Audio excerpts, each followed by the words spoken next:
Recording. Okay. Allegedly. So, we're it's going to be about a 10-month time skip, and various people will be doing various things in that time. Oh, Put the while I'm date doing up that, let me here. Yeah. while that's happening, let me add a year to my character's age. Yeah, more or less. Um, Just Oh as a my warning, goodness. yes. not much talking from me today. Okay. I'm sorry to hear that. Yeah. But we have let's see. That's the pre-time skip date. And we have the, we'll just jump in, the state of Mishann. Uh, since the conclave and the end of official hostilities with Cusp, Mishann's population has more than tripled. The first few months, the first few months saw a slight decrease in Corvaran settlers, but an unusually deadly or otherwise intense bout of tornadoes, which are fairly common in Eastern Central Sire, or would it be, yeah, Eastern. Um, Unusually intense bout of those in 999 managed to do some pretty serious damage to the town of New Sire, which has been sort of a rallying point for the refugees. Most of the survivors left the town and have since moved to Mishan, bringing their families with them. Uh, Another factor was a renewed wave of hostility against Irish people in the Five Nations, driven by an article first published in the Undaran Scroll that claimed the mourners were plotting to take over various places they'd settled.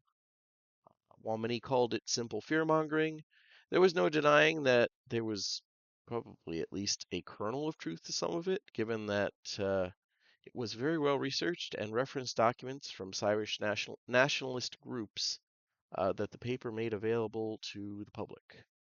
Uh, and one of those things, it's similar to um, the people holding up Dearborn, Michigan as like Muslim invader logic. It's not true, but it's like, yeah, they're there, but that's not proof they're invading. Um, but yeah, um, regardless, it did make life more difficult for Irish refugees in Corvair, and a lot of them heard about Mishan. Uh, so with the swelling of settlers, there's no argument that the town is starting to look, well, like a town. The sounds of construction are constant as new homes are being built at all hours. The ancient sewer system was repaired and more or less set up, and cleansing stones have been brought in, dramatically improving sanitation. Uh, 400 ever bright lanterns were purchased and brought in to provide street lamps for at least parts of the town, making, they're starting to develop a nice part of town, which is a good sign for any developing settlement. And the first year's farming has done better than anyone could have imagined. No blights or diseases, and only minor damage from wildlife, combined with the effects from the newly built storm spire, mean that Mishan no longer needs to import foodstuff, which is a big win. It was a pretty dangerous thing to haul it through goblin territory. Uh, for miles around Mishan, the jungle has been cleared for vast fields of spit corn from the Volkori tribes and crackle corn from the Sulatar. They're grown largely in the native fashion, with rattle beans climbing the stalks and squash covering the roots. Both native groups of I'll call it the three siblings method of farming, and it apparently goes back to the age of giants. Secondary crops like peppers, tomatoes, eggplants, um, other things like that have done pretty well, although the numbers are not quite to the same level as the other crops. Initial efforts at growing Talaxin lilies for healing potions that can be made from the roots, and Tillotisol, aka black pods or vanilla beans, have been promising. Getting seeds and assistance from native populations hasn't been real easy since both are cash crops and neither group really wants Mishann to out and out compete with them with it. Um, Livestock like gentle bellows and tusked rooters do well this close to the river, but aurochs and sulvi both dislike the humidity and don't really last long down here. Thus far, the Sulatar ranchers have been reluctant to trade any of the more rare stock for breeding, so you're not sure how they'll do once you bring them down. Um, Overall, Mishann's been doing well enough that the governess has said it's likely that Prince Orgev Irwinarn, one of the last two known survivors of the Cyrus royal family, is preparing to move here. She's not sure when, but given what happened in New Sire, she thinks it'll be soon.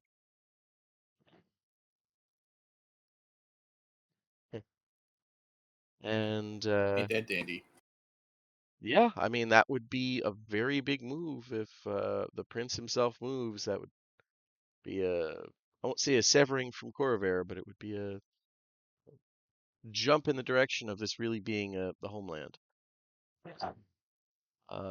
Any It's a shame. questions It's a or shame comments? Scott ain't here, or you would have gone on a tirade of how much he hates nobles because of Dwarf Fortress. Yeah, you're starting to attract the noble immigrants. Yeah.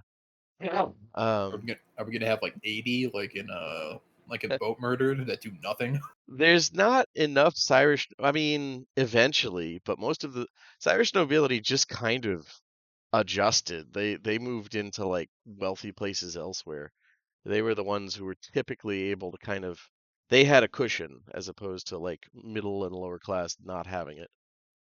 So worst came to worst, like they could afford, damn, the homeland's gone. I guess I'll have to live in the summer house in Sharn. Darn.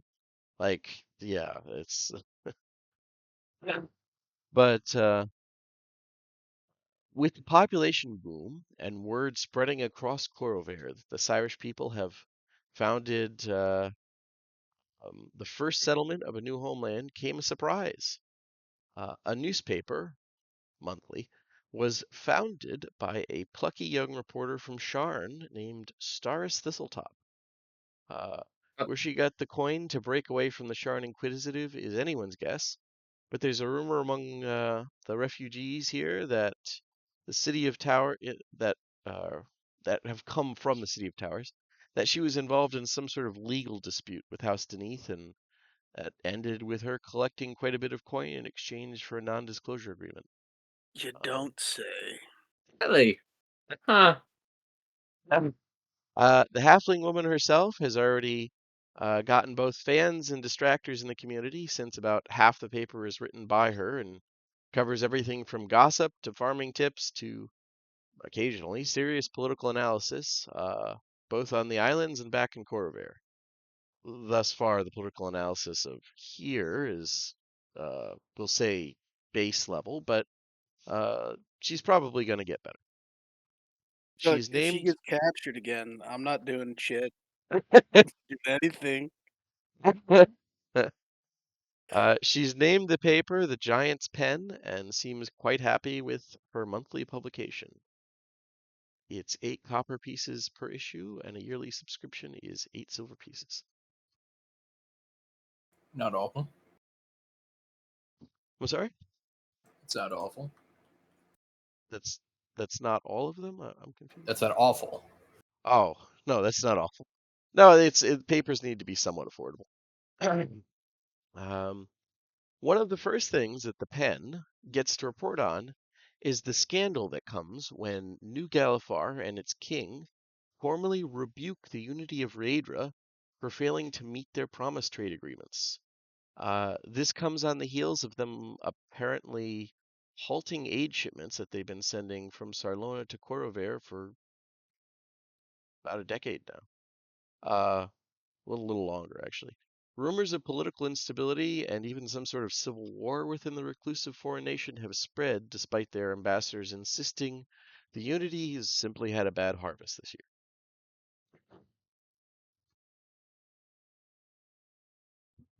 In more local news, uh, the it takes about 2 months for it, but construction is finished on the lizard folk settlement that you guys were trying to get set up to avoid, we'll say, tension with the drow population. It is named uh, Amotalax. There we go. Almost all the free lizard folk slaves that joined Mishann are happy to move to a place that's they were happy about you guys being kind in Mishann, but this is a little less strange. Um, they can build the place a bit more like home. Um, but yeah, most of them are happy to move. A few stay, but the vast majority. They're still very grateful, specifically to your party, the McKay, um, as and they swear that their newly founded tribe or village or what have you will always be an ally of Mishan.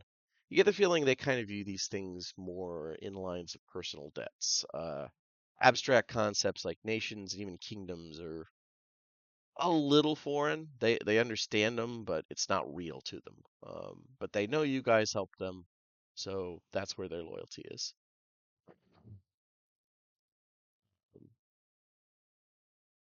During this time, one of the few problems that does crop up in Mishan, it's getting a little better, but there was a string of murders and murder suicides that the first few months after the conclave, they were cropping up with distressing frequency.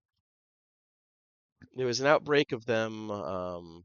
Many of the soldiers who survived the Verwick pack attack, um, had psychotic breaks, going after their friends or family. One of the few that was caught trying to strangle his wife claimed that he learned their son was the result of infidelity. Another who was stopped before she could kill herself claimed to have learned her parents wished she died in the morning instead of her sister. Um, there's been at least one similar incident a month since then. There are rumors. There are some rumors that it's some sort of curse. Many point out that the attack may have simply been from unhinged people who were already suffering from war fatigue, which is the in-universe term for PTSD, which is a legitimate concern. There's a lot of vets here, and there's been a slow decline of population numbers. People who survived the last war often don't survive long, sadly. But the in about 7 months after the conclave, there is a surprise in the docks as the first trade ship from Stormreach arrives. It's a mundane ship of sailors who are kind of caught off guard at the size of Mishan. They were aware something was here, but this was just sort of a sail out and see what's there. They happily trade, although they don't have a lot with them, since they admit they expected something a lot smaller. Uh, since then, the occasional ship from Stormreach does stop by, usually with goods that range wildly in quality. Some of it is stuff you really wouldn't want to buy, and some of it's pretty valuable. Um, but yeah, you do have contact with either major Corvaran settlement on the continent, which is a good thing, probably. Let's see. And founding you guys' group, founding of McKay. Um, Founding a multicultural group with limited international authority across the islands goes surprisingly smoothly. By Corvaran standards, you're an adventuring company, something that's well known and understood, to the point where all of the 5 nations have their own laws and even tax regulations about adventuring parties. It's a somewhat novel concept within Alamcus territory. Sulatar don't really have a tradition of that, but the backing of the temple makes sure that it's at least understood that local authorities aren't to hinder you when they see a group of heavily armed folk moving through their lands at will. They're still probably going to object if you start hacking people apart, but it's going to be less Understandable. of a red flag. I can understand that. Yeah, yeah. Part of why it wasn't an issue previously is just the lands were so depopulated and it was in the middle of a civil war, so nobody really objected to anybody. But now that things are calming down, they might have objected. It helps that the newly appointed priest bureaucrat from the city-state, Sardad Yarjak, ensures that you're at least aware of any local laws or regulations that you might be breaking before you head out. He's a drow, I won't say sidekick, but companion that was fostered on you by the city-state. Put an image up of him. Images. NPCs, drows.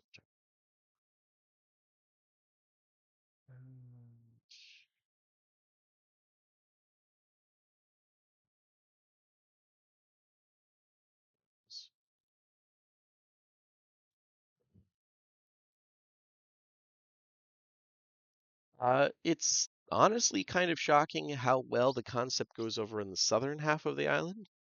Among the Volkori tribes, um, they have the Hentar Kull, so they seem to just kind of take your group as Mishann's version of that.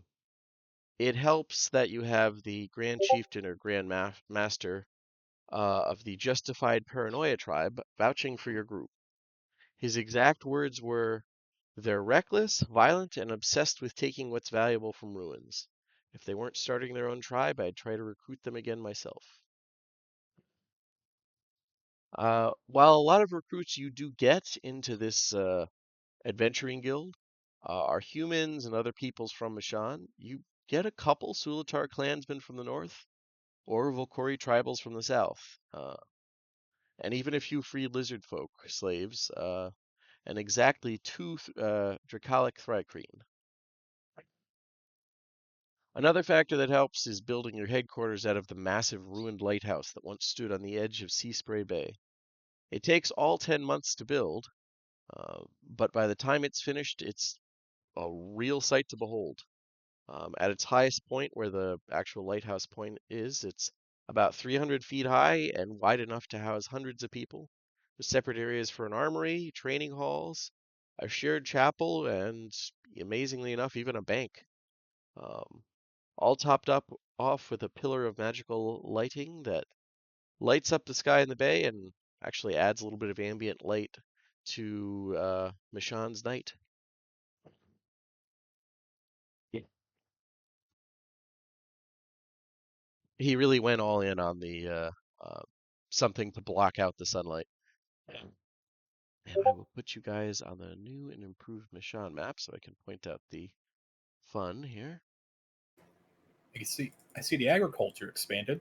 Yes, dramatically. That's been a very big factor here. This is you guys' sort of home base, or at least the party's home base. Each one of you has homes. I'm sure Bemi's excited that he looks out his window and he just sees like dozens of people farming. Or at least vast fields, yeah. Well, it's not quite his yard exactly, but yeah, it did grow pretty rapidly. That ain't very far. Yeah. But I really hope this is a cornfield. it It can actually be. may be. It Yeah, actually no, may be it's built to give us fire corn or whatever it's called. yeah, That's yeah, crackle corn. terrifying. Yeah, Yes, because you know what? Maybe if there's ever another invasion, Bemi's just gonna pretend to be a scarecrow. it's just slide Bemi down one and run day, into the Bemi corn. wakes up and he thinks And he's in Indiana. It's bullshit. Yeah. But as far as things in the north, you don't see it directly, but your allied clans, like actual allies as opposed to in quotations, in the Alamkus city-state, mention that the efforts of High Lady Irnix and Pekwe have borne fruit. Uh, with a generous outpouring of coin and artifacts from Alamkus, they're basically hang through the nose for it. There is an influx of Sulatar from the mainland of Zendrik to help, pretty much to help the population recover from the plague.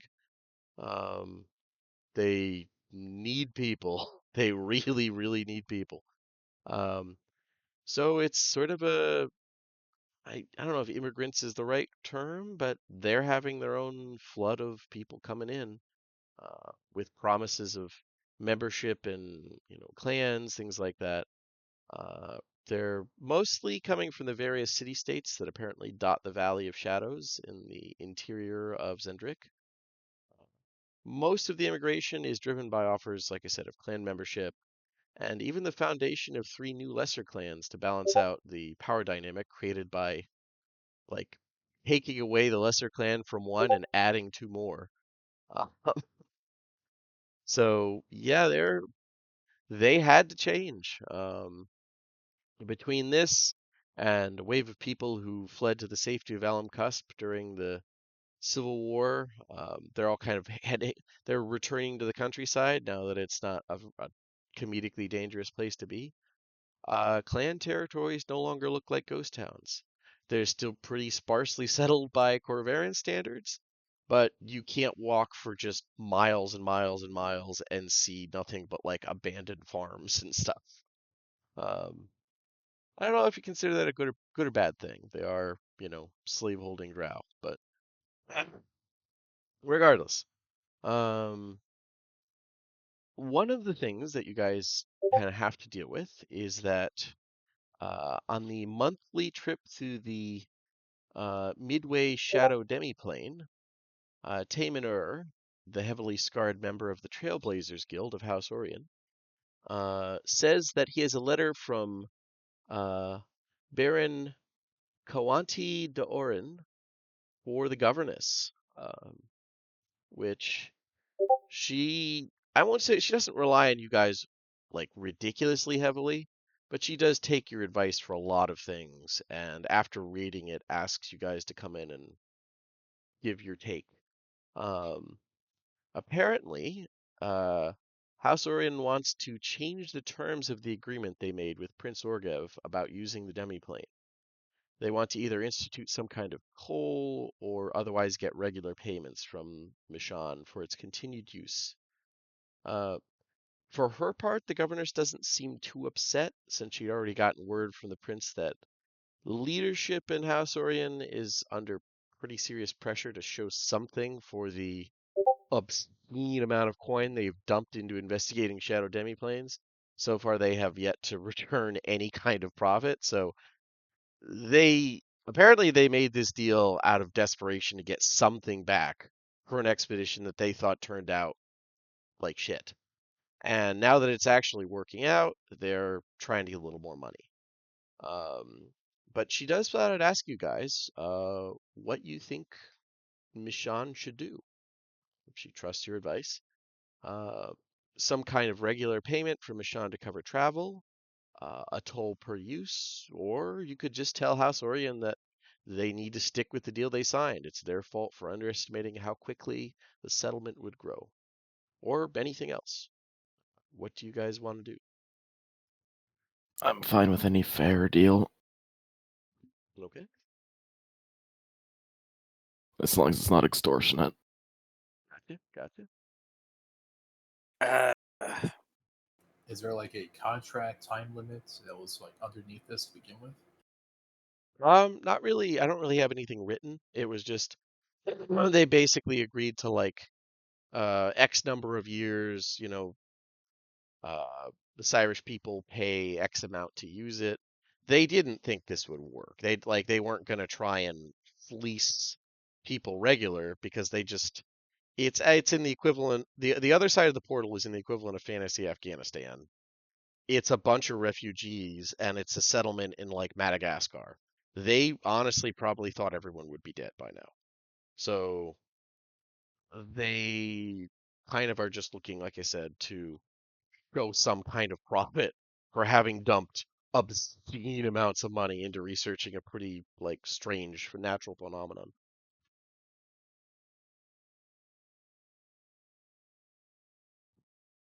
Are they looking for a grant? A government grant? They're basically looking for some kind of like semi-regular payment, monthly or yearly or a toll per use if you don't want to do that, but they just don't want to have nothing coming in from having secured this damn thing. A Well, I won't toll. say nothing. They were paid initially, but it was sort of a one-time payment, and they're like, "Oh shit." Exactly, and Yeah. the evil capitalist in me is, like, just cackling going, "Eh, too bad!" Well, Like, I mean, and you can say that. It is a land of law. That's their agreement. Sucks to be them, but they might get pissy. It's up to you how you want to approach it. honestly, the idea of a toll, so to speak, sounds fair.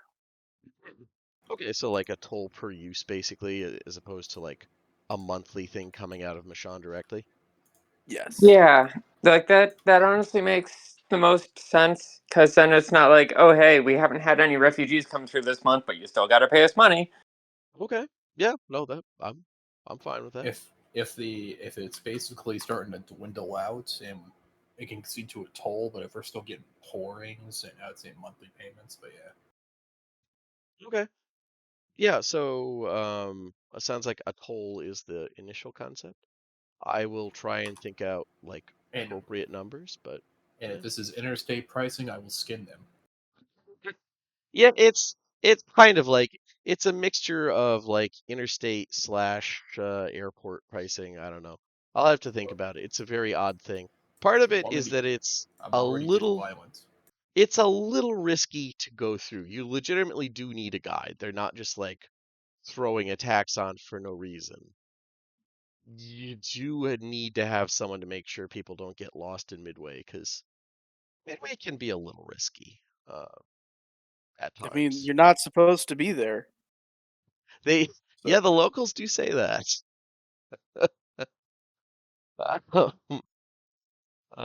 But yeah, okay. I will let me make a note here. I still have Oh, nightmares about that session. well, that means I did my job. Um, but yeah, then in that case, that is one thing addressed. And okay, so I will say, the deal you guys made with House Lyrander included them building a headquarters for the Raincallers Guild, along with a functioning storm spire, which is it's a pretty big win. That storm spire is a big part of Mishann going like food positive instead of still needing shipments. Um, storm spires basically allow someone with that dragon mark to control the weather in a certain radius. Um, and that's a useful thing for farming. That's their traditional, you know, use. The Raincallers Guild are the ones, the branch of House Lyrander that handles that. Um, the Windwrights Guild, which basically water shipping, that headquarters, along they added a pretty serious expansion of the docks, basically finishing the harbor well before the rest of the Sunland set up. They did some serious work out here.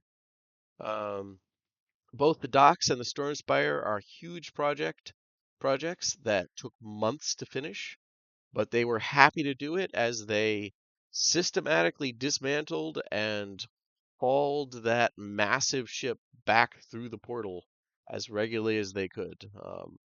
Also, like it got to the point where you would be interrupted daily for one of the artificers that Lyrander sent through to ask to like inspect some part of your ship that's working, to compare it with the half ruined ship that they're looking at. Um, but the head of the local um, Windwrights Guild that they bring in is a Lyrander scion / captain who was stationed at Stormreach until recently, and makes it clear that she finds the town rather dull compared to that den of, we'll say, adventure. Um, but she's more or less assigned here. It's technically a promotion. She'll sit here and kind of pout. The Stormspire and the Raincallers Guild, um, it's headed by a more scholarly scion of the house who doesn't seem too upset, but there are indications that he was a part of the 12 and maybe is either laying low or otherwise paying penance for some things that may have happened back when he was big with the the research group for Corover, we'll call it. Um, but the Storm Spire itself is a narrow tower of magical materials stretching about 50 feet up in the air. Uh, it looks less like a proper fortified tower and more like a needle tipped with a semi-transparent orb. It's already done impressive work in keeping the weather around Mishann perfect for whatever the settlement needs, which unfortunately for those of you who dislike rain and humidity, they kind of prioritize the farm more than comfort. So yeah, monsoon season still sucks. It's fine. I'm used to it. Yeah. But the the one of the things that does happen is you guys get a visit from one group of the southern Volkori tribes. Um, they're mostly willing to they're typically willing to tolerate or otherwise work with the traders from Corover. But you get your first meeting with the Qualtar tribe known as the Claws of Huldra. They specialize in hunting down any of the island's Volcordal who become a danger to others. Basically, each tribe handles its own issues with the equivalent of like local constables. Part of this tribe's whole shtick is they handle things that are too big for locals to handle. Um, Kind of a decentralized police force, but it's typically only used in emergencies. Um, the Corvair equivalent would be maybe a very localized equivalent of like the Sentinel Marshals of House Deneath. The Claws, they're not openly hostile, but they do say that they're investigating stories that they have heard about your people corrupting Volkori traditional like folk, uh, corrupting traditional ways of life. Um, and more than that, treading the same path as the cursed ancient giants. Um, you guys have a really good rep with the southern tribes thus far, so they're willing to hand the issue over to the Tail Hunter tribe for judgment, but they do pretty much let you guys know that they were told you guys are bringing in some strange ways, some dangerous thought processes. Um, Not completely foreign. They have to deal with this kind of crap from the northern clans all the time, but yeah. Uh, for their part, when the tail hunters come in, they're kind of an odd bunch. They apparently gather and keep the oral history of the island's tribal people alive.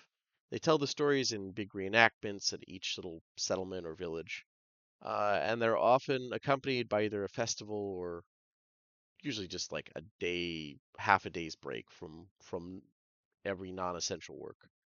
Um, they arrive in Mishann about 6 months after the claws first warn you to expect a visit very soon. Um, that has been a recurring issue with both the northern and southern drow. Is they their time scale is pretty off. So when they say they're going to hurry, you know, that probably means a month, and that's really hurry. And they're caught off guard as to why, like, you're upset. But the the tail hunters seem shocked at the size of your settlement and do their best to learn about your folk and what you intend to get from trading with their people. Um, And at the end of it, they emphasize that they're not going to attack you or ask the claws to do so. But they are deeply concerned with the Corvaran use of arcane magic in your everyday life and your apparent focus on financial profit and personal power. They were sort of horrified by the dragon mark houses. Um, they warn that such things ended up dooming the ancient giants, and they leave after saying Mishann isn't a threat to their people or their way of life at the moment, and they hope it stays there. But that's it for general things happening in Mishann. I'd move down to Oh, what that each. wacky Emancipation Proclamation. How dare they? Oh, the southern tribes don't keep slaves very much. Like it's not flat out like taboo, but they kind of rejected the whole the giant like building a better build, better living through arcane science. They're very much they're more druidic and deliberately live in a more primitive lifestyle. I'm reluctant to say primitive, but tribal lifestyle. So they're kind of unsettled by you guys like setting up trading chains going into their turf. There isn't much there yet, but they do warn you guys. Yeah, don't try and spread that too much among our people. We don't want the Volkori tribes to become too much like the ancient giants. Um, who knows how valid that is, but that's their concern. But as far as individual stuff, people, Bemi, you mentioned that you were looking to aim for a little romance with Lady Lemquick. Am I correct? Oh yeah, let's go for it, man. She's got a badass scar on her face. She's big. She likes Um, dinosaurs. she What is does. not to love? That hey, you know what? Uh, but during the 10 months, you have a few opportunities to speak with the lady. She actually visits Mishann twice as part of a sale of feathered sprinters so that Mishann can use them as mounts and such, since herds of horses are one of the many things that are difficult and dangerous to get through Dargan safely. And during those visits, did you have anything in mind? Did you want to do like magic carpet ride or let's look through the jungle or look here we built Um, this big tower, what do you want what would you want to no, do along the way? she would come like the first thing is like, I know you like dinosaurs. I hunt dinosaurs. There are dinosaurs that you can ride and there are dinosaurs that you can eat. This is my collection of dinosaurs, and I'm gonna show her all of the things The that I have trophy killed. room. The Okay, trophy okay. room. Yeah, you know what, that would wow her. She mentions her father had something like that back in one of the family estates, and yeah, that's definitely a point in your favor. She approves of a trophy room. And then I'm gonna point at a spot that's empty on the wall and say, "You want to help me get that one?" Yeah, you know what? She's willing to give it a shot. Like this kind of jungle, like packed in jungle territory is difficult to do proper hunting mounted, but she's willing to give it a go. What did you want to hunt with her? I mean, honestly, insert. I I don't really have anything specific in mind. Okay, Just like okay, it's like, hey, it's a hunting trip. I got a spot on my wall I need to fill. It could be okay. All ain't right, gonna no, like I can work with that. it's gonna be something huge. Something big, Something something big. something that I'm gonna need her mount to kill or to Okay, help with. It's like I can't do this by myself. You got a big dinosaur. You can help me take this other thing down. Help me put this head on my wall. all right, all right. In that case, roll me a d20 and we'll see All right. how challenging what you're able to find when you head out with this big stomping Triceratops mount and two two 18. Okay. Yeah, it's how long would you want to spend out? Like a couple days, a full week hunting trip? She's like her trading caravan's only going to be there about a week at a time for each trip.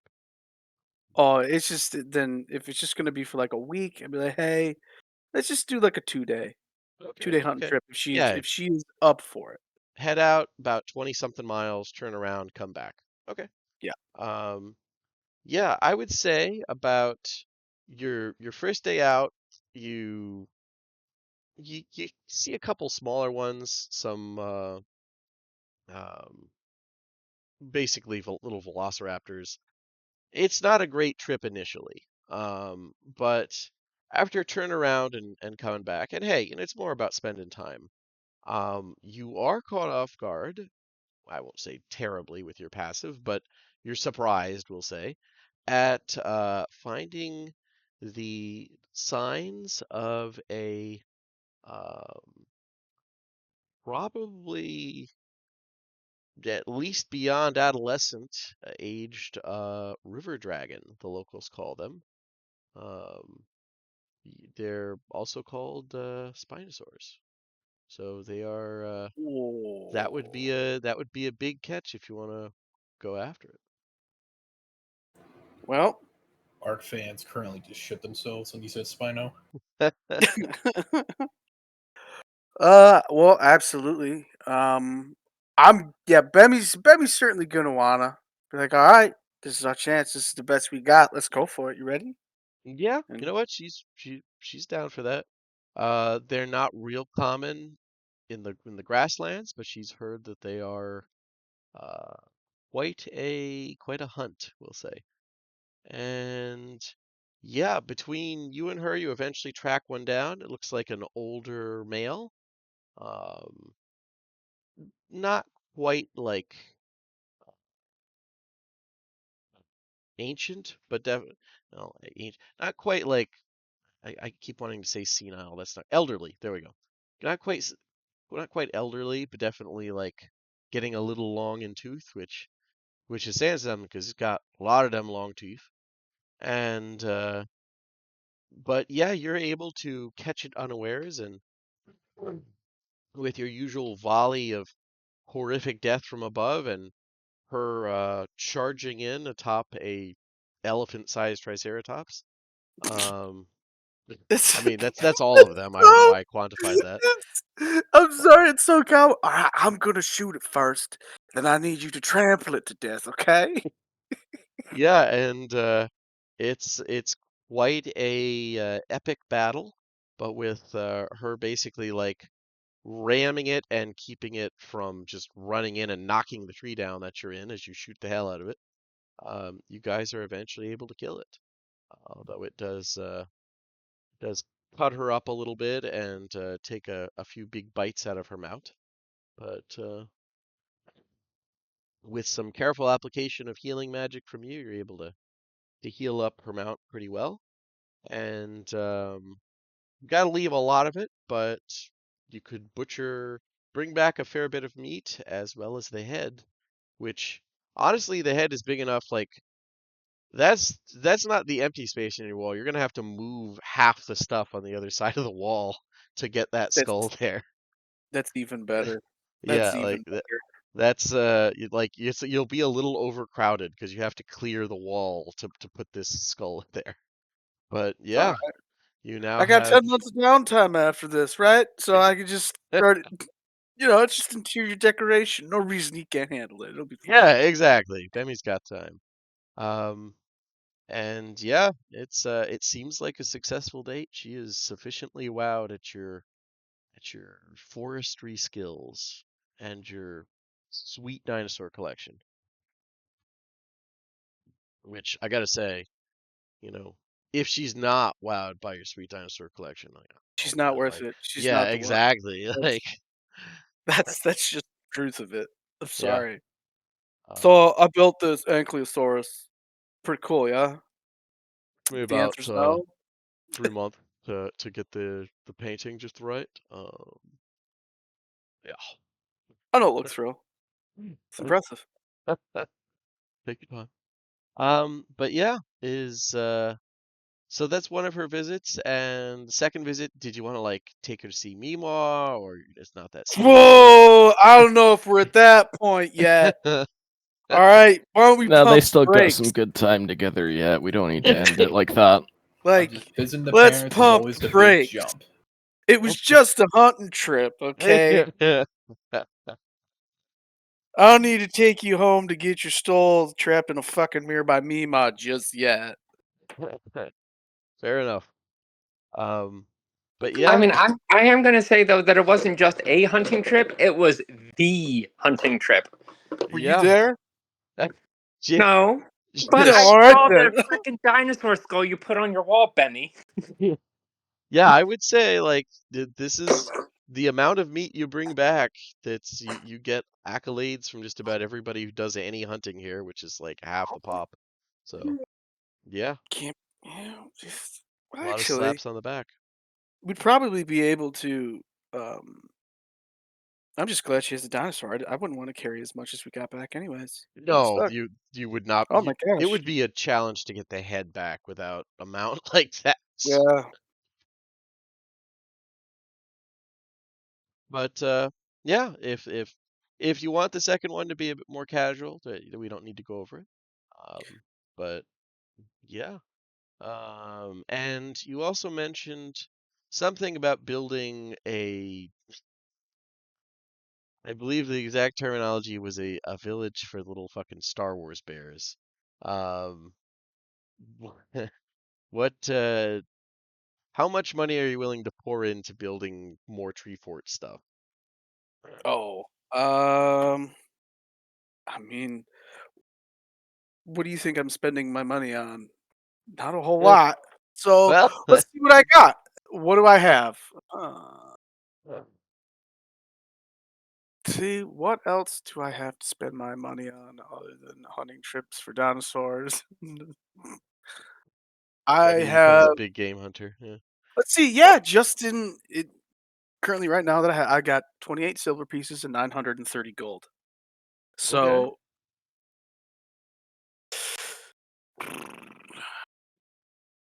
It doesn't have to be an on the spot thing. You could think about it, and I have no issue coming in and being like, let's work with so and so. If you want to do an upgrade to your main building, um, I'm happy to like if you want to basically go to a bigger home that has room for like another quote unquote room expansion.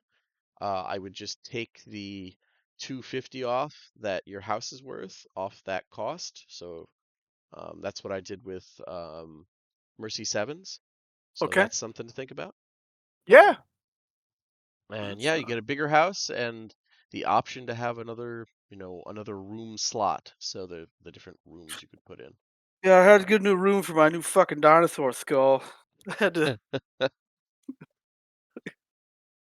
Yeah, but cool. I'll write that up when I've got some big All brain right, time, but you said shouldn't be an issue. 250. All right. Yeah, 250 off the cost of it because you're upgrading the house that's there. And I'll just look at let me see what Joan paid out here. Duh, duh, duh. Okay, here we go. I did get a slightly larger house because I wanted to expand the garden and the alchemist lab. Right, well that's what I'm thinking. Okay. So two for a mid-sized home for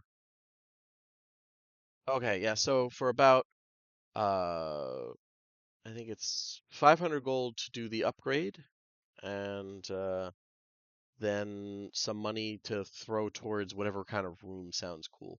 Rooms rooms provide like mechanical benefits. So if you build a house with like two room slots and you say I wanna, or the hunting lodge comes with one built in where it's like you get like advantage on I think beasts was your chosen creature type or like a +2 or something. I forget the exact thing, but you get a you have a benefit to hunting beasts as long as you've slept in that house for a certain amount of time. I think. I don't remember the exact detail. Um, and like another room could be uh there's a lot of options. Something like that. I'll go over it and send some stuff to you, whatever sounds cool. But going to Purser's, and Purser, I know you're not in a talky mood because of pain, so it'll just be more monologuing. Um, but I know you guys love me monologuing. That's the whole point of all this. So Why do you think we haven't you, talked in like an hour? exactly, yeah.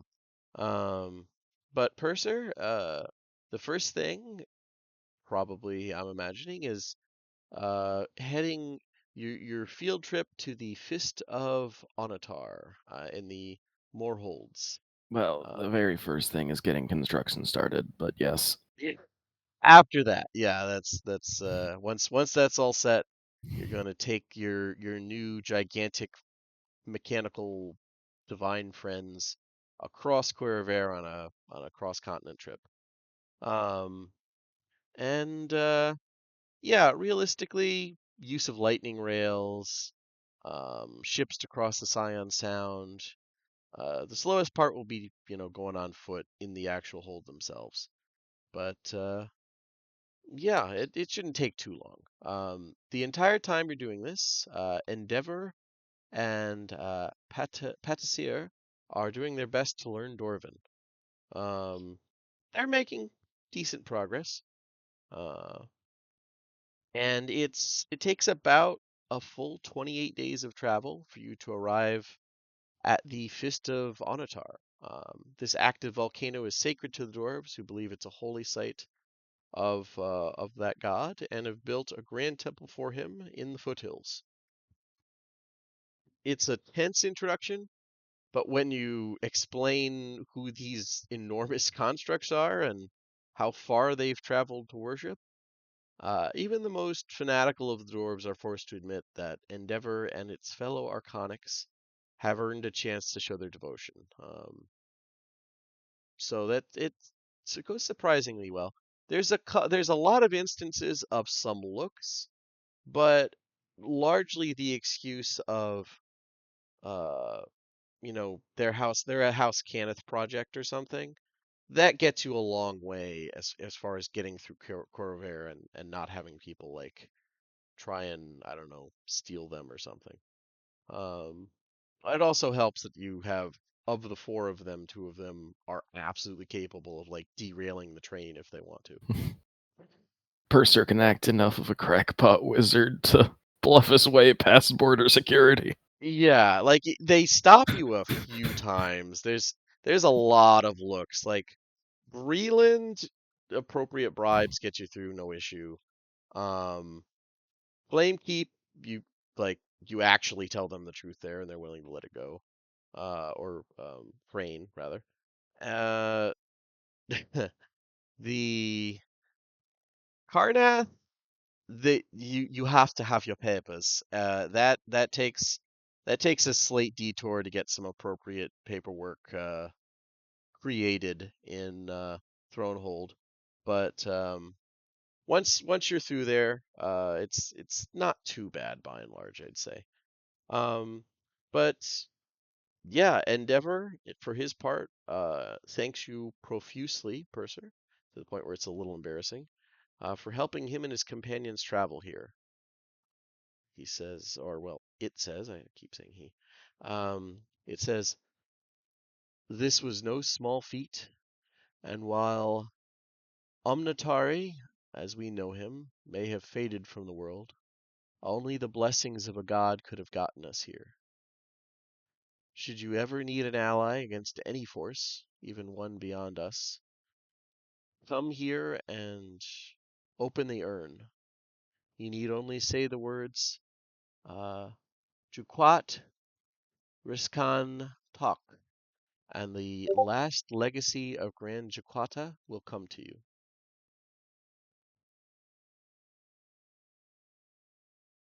Yeah, some of that. Um, but I will put that password in here in case you guys ever decide to go and open the big spooky urn. The show notes.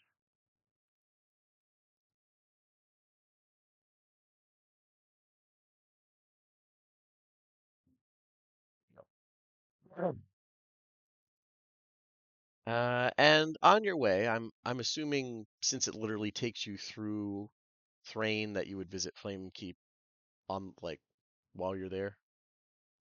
Yeah. Okay. Not gonna Um, make a second trip out. yeah, that would be a bit much given how long this all took. Um, but Purser, your visit home is honestly, especially by by recent standards in your life, a pretty pleasant one. Just being back in the fortress city of Flamekeep is a relief. After stopping to see Father Talon and give him a chance to fuss over you, it's off to the Cathedral of the Silver Flame. Um, as you look up at the cathedral with the sacred pillar born of the fire from Tira Miran's sacrifice, you can feel a tension lifting that you didn't realize you'd been building during your time in Mishann. Just being back here, there's hymns. It's just, this is something you were missing. Um, it's just, oh, like I said, just a tension's released.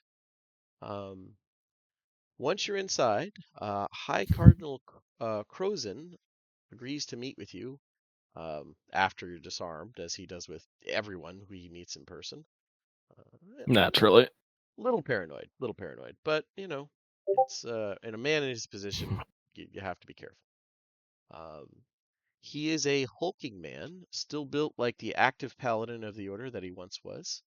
Um, with a scarred face, beard, and long red hair, he could easily be mistaken for a warlord of old, if not for the numerous holy vestments he wears.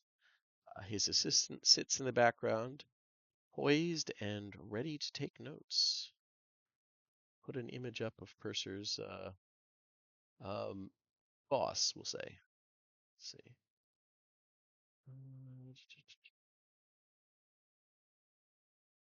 Um, Yes, his alignment is exactly what you think. Lawful good. That's a lawful good fellow if I've ever seen one. But yeah, he says, Sir Talon, make yourself at ease. I wanted to hear your report in person, as some things are often lost in written reports. Since you're here, I'll have a copy of our missive on the Overlord Tol Oreshka given to you before you leave. And I won't make you talk if it's I'm Yeah. glad you're here, man. Um, but I'm assuming you say something about what's been going on, like stuff Purser's seen, developments in Mishann, what have you. Yeah, I'll give a list of, hard facts, what's happened, and they trust me. I'm one of them now. We're in a good position there. Do you mention the prophecy tidbit? Well, theoretical prophecy. It could just be the writings of a lunatic dragon. I'll have it. Yeah, I'll bring it up. It'll be in the notes as well. So Okay, okay. Um, yeah, he listens to this, his fingers steepled and eyes closed. And when you finish going through all of it, he opens his eyes and kind of frowns. This is disturbing in the extreme. The possibility that one of the Lords of Dust has made Mishann their abode is unsettling, to say the least. And as always, when dealing with their kind, there are hints of manipulating events to fulfill some part of the prophecy. What what you've told me implies that Mishann itself is involved somehow with the unbinding of Tol Orashka, perhaps? It's vague, but given it was written by clearly an unwell dragon, I don't feel confident in pursuing a more direct course of action at the moment. I'll do my best to corroborate it. Good. And the news of a local cult that worships the Silver of Flame on Zendrick is also valuable. We'd heard rumors, but the schism with those in Stormreach has meant that until recently, we only got word of such things after it passed through several other sources. This Torch of Progress sounds like an oddly passive version of the so-called Ghost Guardian orc tribes in the demon wastes. You have the authority of the church to formally reach out to them if you so desire. They may be open to cooperation, and hopefully there'll be a source of up-to-date information on the status of overlords on Zendrik. Regarding foreign overlords, we have reason to suspect that Tolorashka may be behind some of the unrest in the unity of Riedra. We've never been able to get anything but the most basic information that she's bound somewhere beneath the province of Pyrene, but we have no further details. What we do suspect, thanks to the same sources that warned us about Mishann, is that the recent unrest in the Unity is tied to her in some way. This will be a pretty unique challenge to the church, as all outsiders are unwelcome in Riedra. We'll have to hope that they're able to suppress whatever madness is spreading on their own. If it gets to the point that we need to intervene, hopefully the Unity will be willing to acknowledge the need for it. Oh, and uh, our uh, our agents in the uh, Argentum um, would like a chance to study this orb of immortal detection, at least during the rest of your time here in Korover. We might learn a bit how it works. It would be invaluable to the church as a whole. Of course. But yeah, once he goes through all the business, the High Cardinal gestures to his assistant, and she comes forward with a small scroll bound with a silver seal. You've served the flame well, and with Mishann's growth, it'll soon need a ranking member of the church to guide the faithful. You're hereby elevated to the rank of prefect. I believe we can still call several of the fights you've survived thus far as sufficient to pass the trial by combat requirement. He gives you a rare smile as you open the scroll to see the official proclamation and your new title in silver-infused writing on the parchment. It's an honor. And yeah, with that, you're basically dismissed. I won't make you talk anymore. I'll just give a respectful, like, high cardinal and go. Maybe Purser's sick too. Maybe, yeah. It's it's been a rough time for everybody. I But thought paladins were immune to sickness. oh, it just hasn't gotten to that level yet. But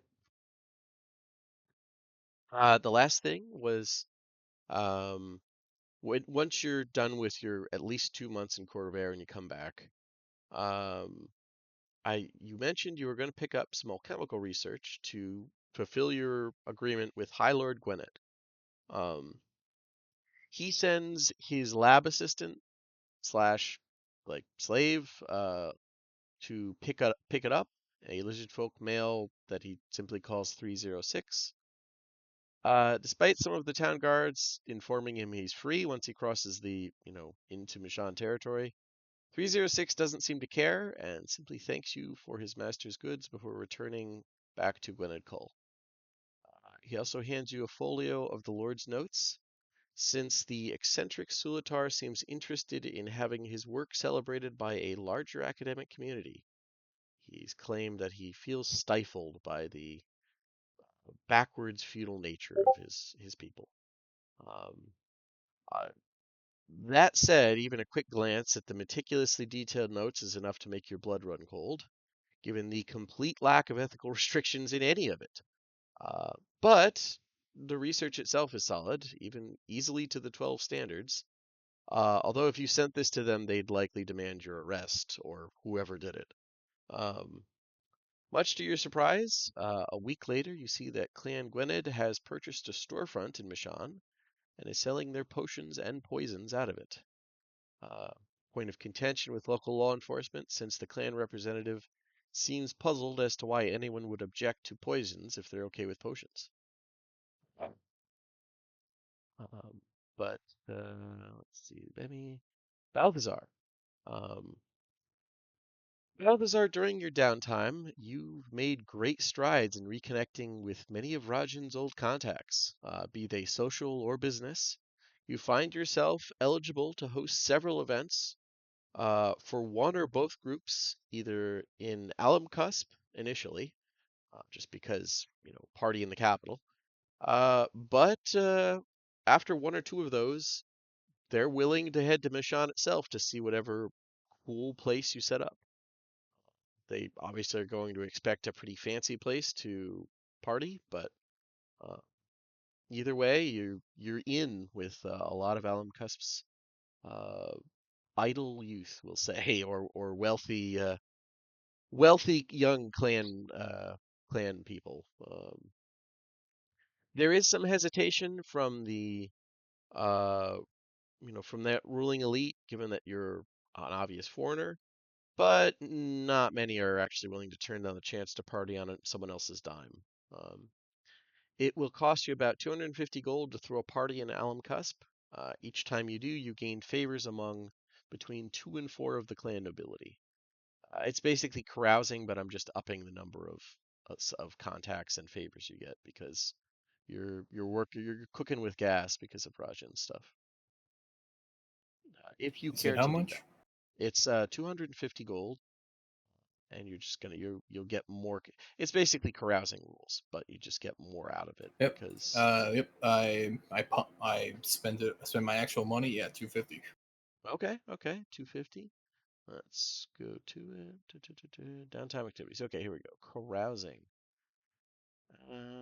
All right. So, lower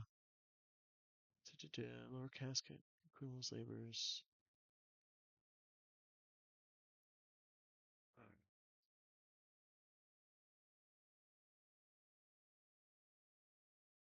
Here we go.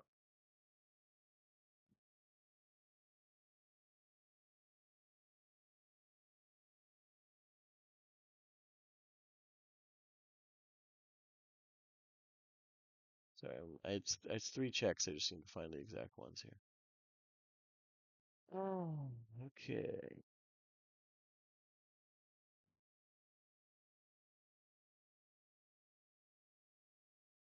Why the hell won't they just have this? I guess it's probably up near the top.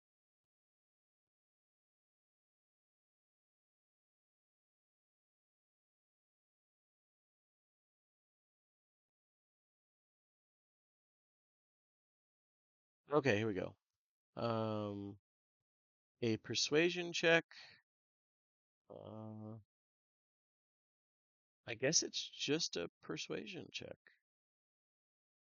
I thought it was more than that. Let's see Okay. here. Yeah, Do I I'm have just any looking through the Xanathar's guide stuff, but any, yeah, it looks any like you make a persuasion check, and for you, because you have some assistance, we'll say, if you're willing to occasionally hand the wheel over to your advisor, you can use his persuasion score instead of yours if you care to do so. what's his modifier? Well, it's going to be pretty high. Let me check here.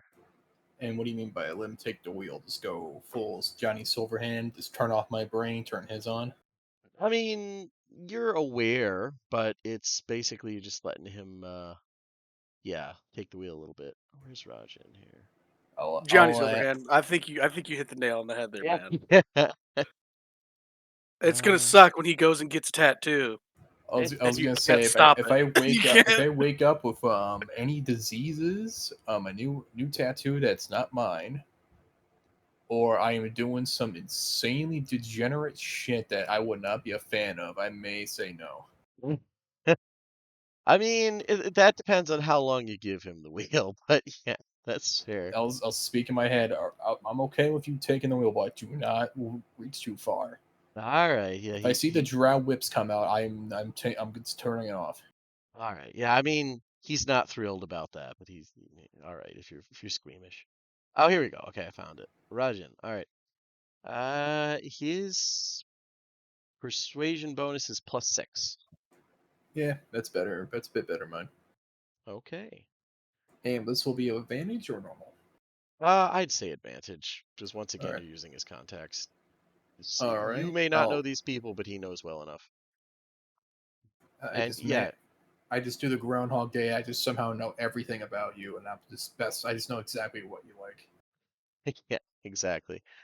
Oh yeah, so go ahead and roll and just whatever your Okay. just add to whatever your persuasion is. All right, so it'll be two. We'll be added two to this, Okay, so that'll be 20. 20.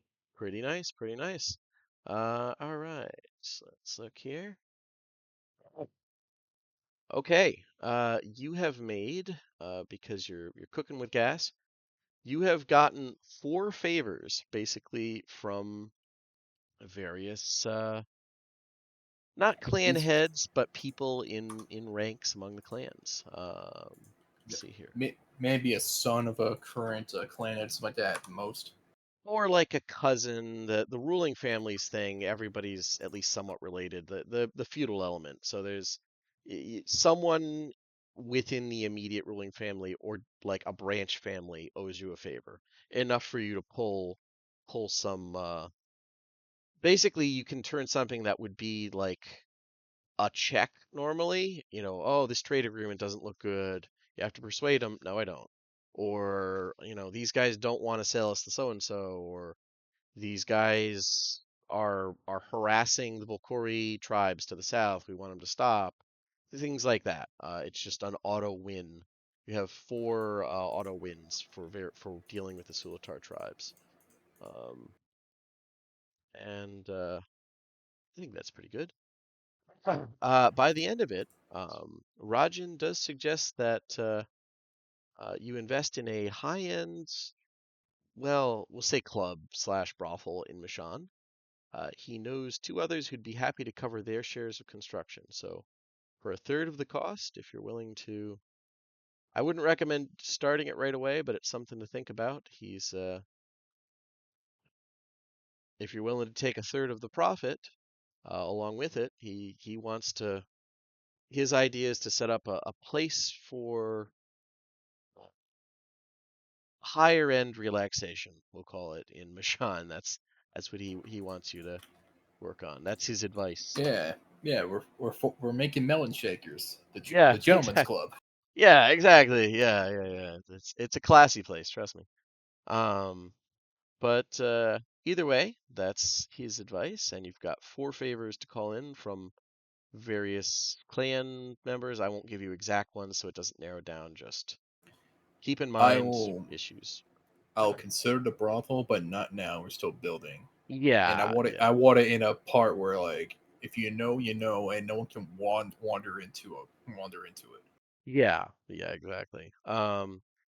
But as fun as it was partying like a noble again, especially letting him talk with your voice, there's a little bit of makes you feel a little sleazy, surprisingly, at the end of it. So Especially that it's a monk doing it. Yeah, yeah, Balthazar, you decide, understandably, that some meditation and training would probably help you kind of even your keel again. I will say I will consider the brothel.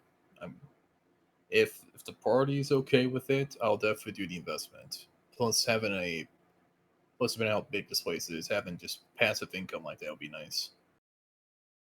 Yeah, I mean that's up to you guys. Slavery is illegal, so I mean, as long as everybody No, there is these consenting, will it's yeah, be ladies and gentlemen who wish for this lifestyle. yeah, exactly. Which that'll go over pretty well with the little bit of nobility from from Sire that's come here too. They're not gonna turn that down. Um, And since this is a noble brothel, this I'm guess is gonna be uber high class. It'd be like the place we raided when we killed him. yeah, pretty much. That's what he's trying to get you to like rebuild his favorite spot that he used to visit. Minus some of the less horrific shit, hopefully. But uh, yeah, a little bit of meditation will take you a long way. And although there's no monasteries like in Mishan, you do find in the manuscript that first taught you the ancient secrets of the Grave Warden monks, which are kind of how you switched over. It mentions that the orders, like the name and location of the order's headquarters, a place called Zakal. which, according to Pick and Bemmy, is a ruin on the very southern tip of the island. Um, Luckily, Pick was kind of planning on visiting her home of Umber anyways, so it's a pretty simple thing to drop you off on the way if you want to do that. Um, and there's even an offer from Mishann's resident archaeologist, Rosalind or Ostrin. She is eager to see a ruin connected with the city-state of Karakos, because unlike a lot of the party, she didn't get a chance to see the city of tombs, I believe. And of course, anybody else who wants to go down south can, but I would imagine it's Balthazar if he wants to go, uh, Rosalind because giant nerd stuff she's excited about, and anybody else who wants to tag along. Pick is tagging along as well, but she's very quiet right now for some reason. Cool, cool. But yeah, is that something that in like I've put it forward? Is that something that Balthazar would actually want to do? You're headed all the way down here. Yeah, but walk, but sure. Well, it's the thing. On a ship, it's not that bad. Like it's on the coast. You literally just take take your ship down here. It's like 7 days. Um, but yeah, no, if you were walking, that'd be like when the party walked that the first time, it was like a month's travel. It was bad. Um, but yeah, the like I said, it's about a week's trip south, and half a day's journey through the jungle from the coast to the actual ruin. But you find yourself looking at the overgrown remains of Selkal. Like all giant structures, it's comedically oversized for you. Um, but it is in a the architectural style is one that I don't think you've seen before. The rest of the party would have seen it in Karakos and the other ruins down south, but this is kind of new to you. Instead of like the brutalist architecture that you see further north, this looks more Victorian Gothic. Lots of marble that seems, pretty thoroughly faded. Pretty also somewhat overgrown, although not as badly as you would think, given 40,000 years. Um, it and the whole place kind of seems to beckon to you somehow. Um, Rosalind, for her part, is I would say you probably stop her from just like walking into carnivorous plants or getting, brutally killed in one way or another. Just casually walking through the jungle, you catch her a few times. Um, but going inside, the ruins are deathly quiet. Only the most dedicated biting insect life is willing to follow you past the initial gate. Like most of the flies that are just buzzing around you, as they tend to do in the jungle, tend to leave. Um, Amazingly, there are areas that have almost entirely resisted 40,000 years of exposure to the elements. And at the top of the fortified monastery, you find like in what was probably a bell tower. It's secure enough to set up a little camp. From your vantage point, next to an ancient bell made from some cut like a material very similar to what Bemmy's bow is made from, you feel a sense of calm wash over you as you look out across the fog-shrouded jungle. Uh, that night, the ghosts of the giant paladins and monks seem to form from that fog itself. They're fully aware of you, but aren't hostile. A few of them even saluting in a strange fashion with their arms crossed over their chests. Uh, One of them speaks to you in an echoing voice. You feel like one of us. Do you follow the path of the final guardian? Does Karak know your faith?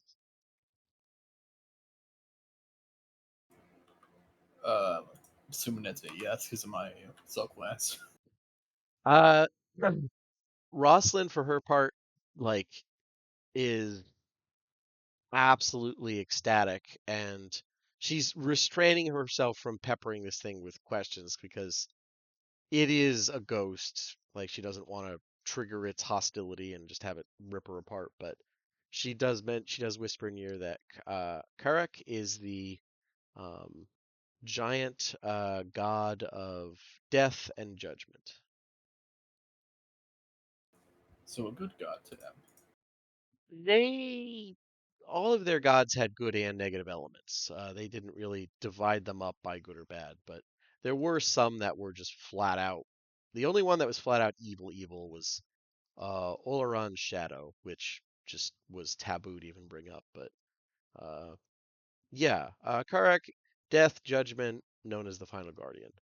So yeah, more like lawful neutral.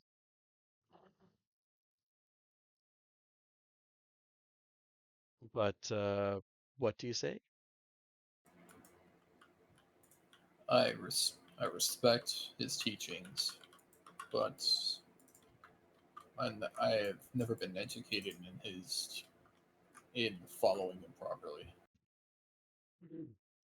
Yeah, fair. Like the spirit nods, features kind of flickering a little bit in the mist, and gestures towards the others, all trading, praying, and meditating silently. Is very silently because, like I said, so far this is the only one to actually make any noise, talking or not. Uh, we have remained here for the sake of any living who seek to continue the work of ridding Eberron of Mabar's rot. Learn what you can from us. We only wish to teach. And if you're willing to, it's almost all silent, but mimic them or occasional spoken instruction. Um, but they are willing to impart what they can. Um, it's a pretty odd experience, I wouldn't say studying, but training with the long dead remnants of these giants. They only come at night with the fog that covers the area every sunset. Um, as annoying as she can be, Rosalind is a relief just to have like a living voice to speak with occasionally. Primarily, she just gets on these long rants about um, theory, theories about the so and so, the group of 11, and uh, rambles about what Titanhood was, if it was a if it was a reality or a political title or blah blah blah. Um, but like I said, it's nice just to have a living voice to talk to. Um, and what like part of that is this fog seems to affect Rajin in your ring. With him complaining regularly that it makes him feel sickly, which is interesting because he's a disembodied soul. Um, But by the time you're ready to go, Rosalind has gotten countless sketches, rubbings, or yes, rubbings, and notes about the place, including an ornate mosaic on the wall that's mostly been destroyed by time's passing. It shows a paladin of the Grave Wardens dispatching 7 enemies with a single swing of her blade. And that is the third and final part of the 7 soul slash artifact maneuver that Scott has been gathering. So now anybody who can do Battle Master maneuvers can learn 7 Soul Slash and use it once per level. Um, Artifact maneuvers are basically, it's like a one-time feat kind of per level that I think it's like 10 die 10 or something for up to 7 enemies in a certain rate, like in a 30-foot radius. Um, it's not a spell, it's just a thing you can do. So I can do The, that now, huh? if you have if you have the battle master maneuvers, yeah. There's also if you're playing um what's the one with giant runes? It's the Five. barbarian one. Yeah, no, the fighter Rune Knight. If you're Oh, playing Rune Rune Knight. Knight, there's giant runes that are unique to like this area that you can learn. There's custom spells you can learn from the ruins. All kinds of stuff. But As you go to leave, the giant ghost who first spoke to you silently hands you something, like actually tangible. It's a shard of a crystal ball larger than your fist. They just say, when the time comes, this will remind the stone oracle of her debt. And yeah, after your time here among these ancient ghosts, the spirit fades away without another word. And you are one like artifact maneuver and weird chunk of crystal richer for your time having spent here. All right. But This is written down somewhere, right? I can jot it down. Crystal chunk of crystal ball, shard of crystal. Let me put it in game notes. Ball, and I'll put the quote next to it.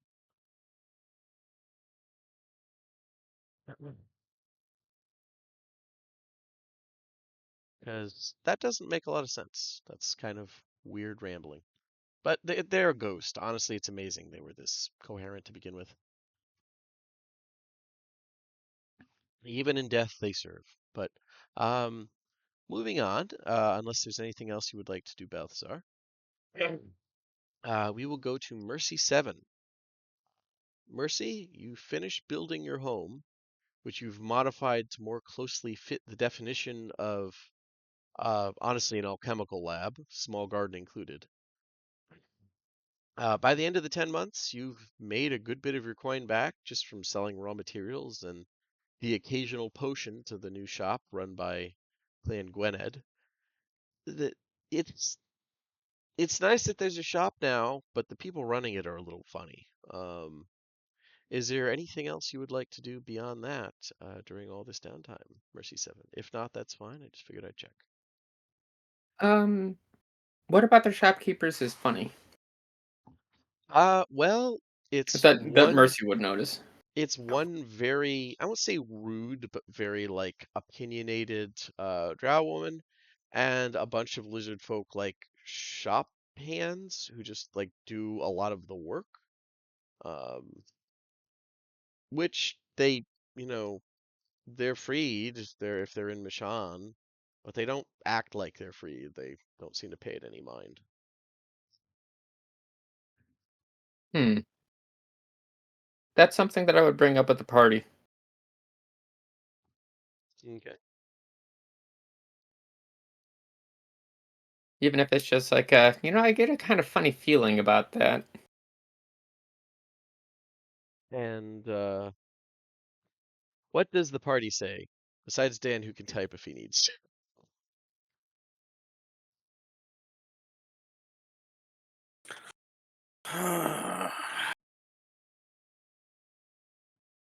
I'll admit I missed the question.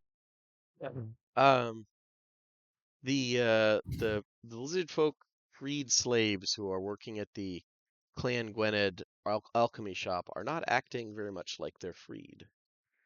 Uh, that seems like an odd thing, and Mercy was asking about. We've seen them using slave drugs, haven't we? Slave drugs, and that part of their whole shtick was they were the slave, like part of their shtick was drugs and slave training. It was basically you want to send like your future house slaves to them because they would quote unquote train them. Um, that was part of their speciality. Right. So that could be a facet here.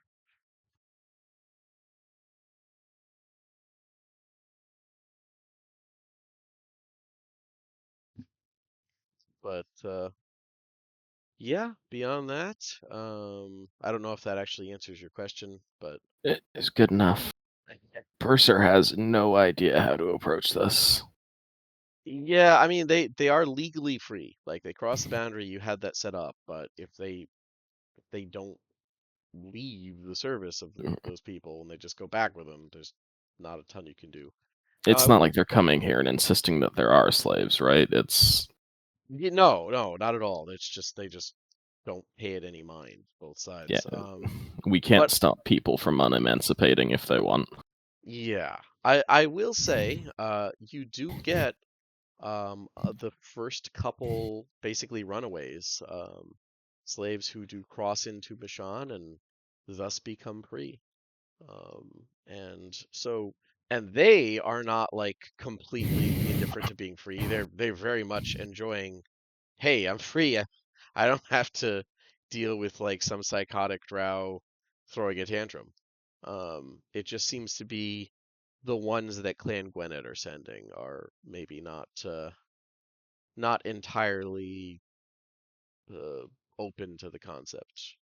Um, Mm. I won't say like it's a universal thing, but that seems like the ones they send at least. But with that in mind, that is all the stuff I had for the time skip. I will put the date here. Now the settlement is more than a year old at this point. I'll put up the new date. Oh shit! Bemmy's no longer 99. That's true.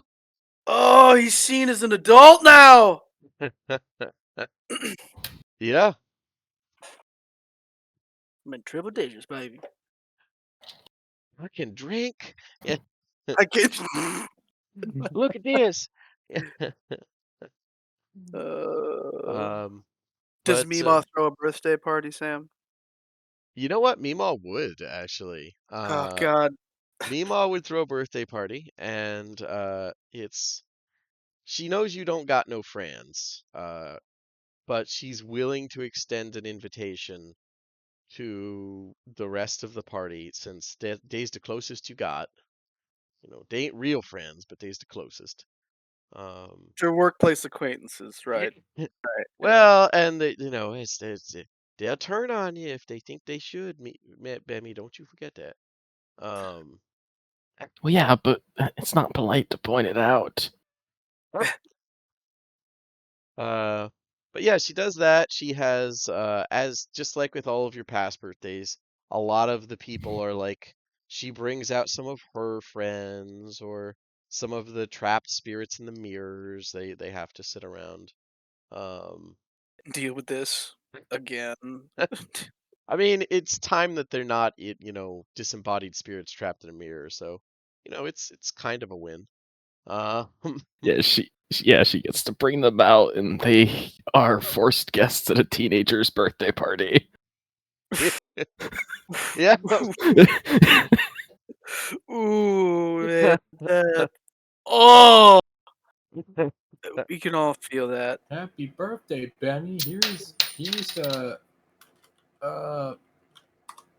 Lincoln Park is still popular, right? I'll That burn wouldn't you a hurt. CD. Here you go. Oh, thanks, man. Here's my old Napster mixtape. It's got God it's got damn it. Crazy Town and Two Live Crew. That's still hip, right? Oh, you're I was hurting really me. hoping for some Papa Roach this year, but I understand.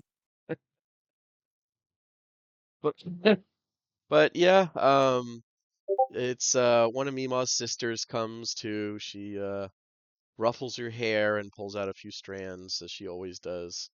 Her claws tend to catch it. And yeah, you guys are all invited. Does everyone attend Bemmy's big 3-digit step? Yeah, Purser will go.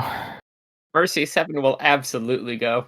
I don't think I've really interacted with Mima yet. You've never No. met me, Bob. Good. No, you This haven't. is And It's neither this has is your Balthazar, first so he's time. coming. okay, all right. Well, Oh man, this will be that's fun. Goof. So, Sam, All right. did I hear you correctly? Did you say Mima's sister? one of Mima's sisters, yeah. Uh, Who's your sister, Lucifer?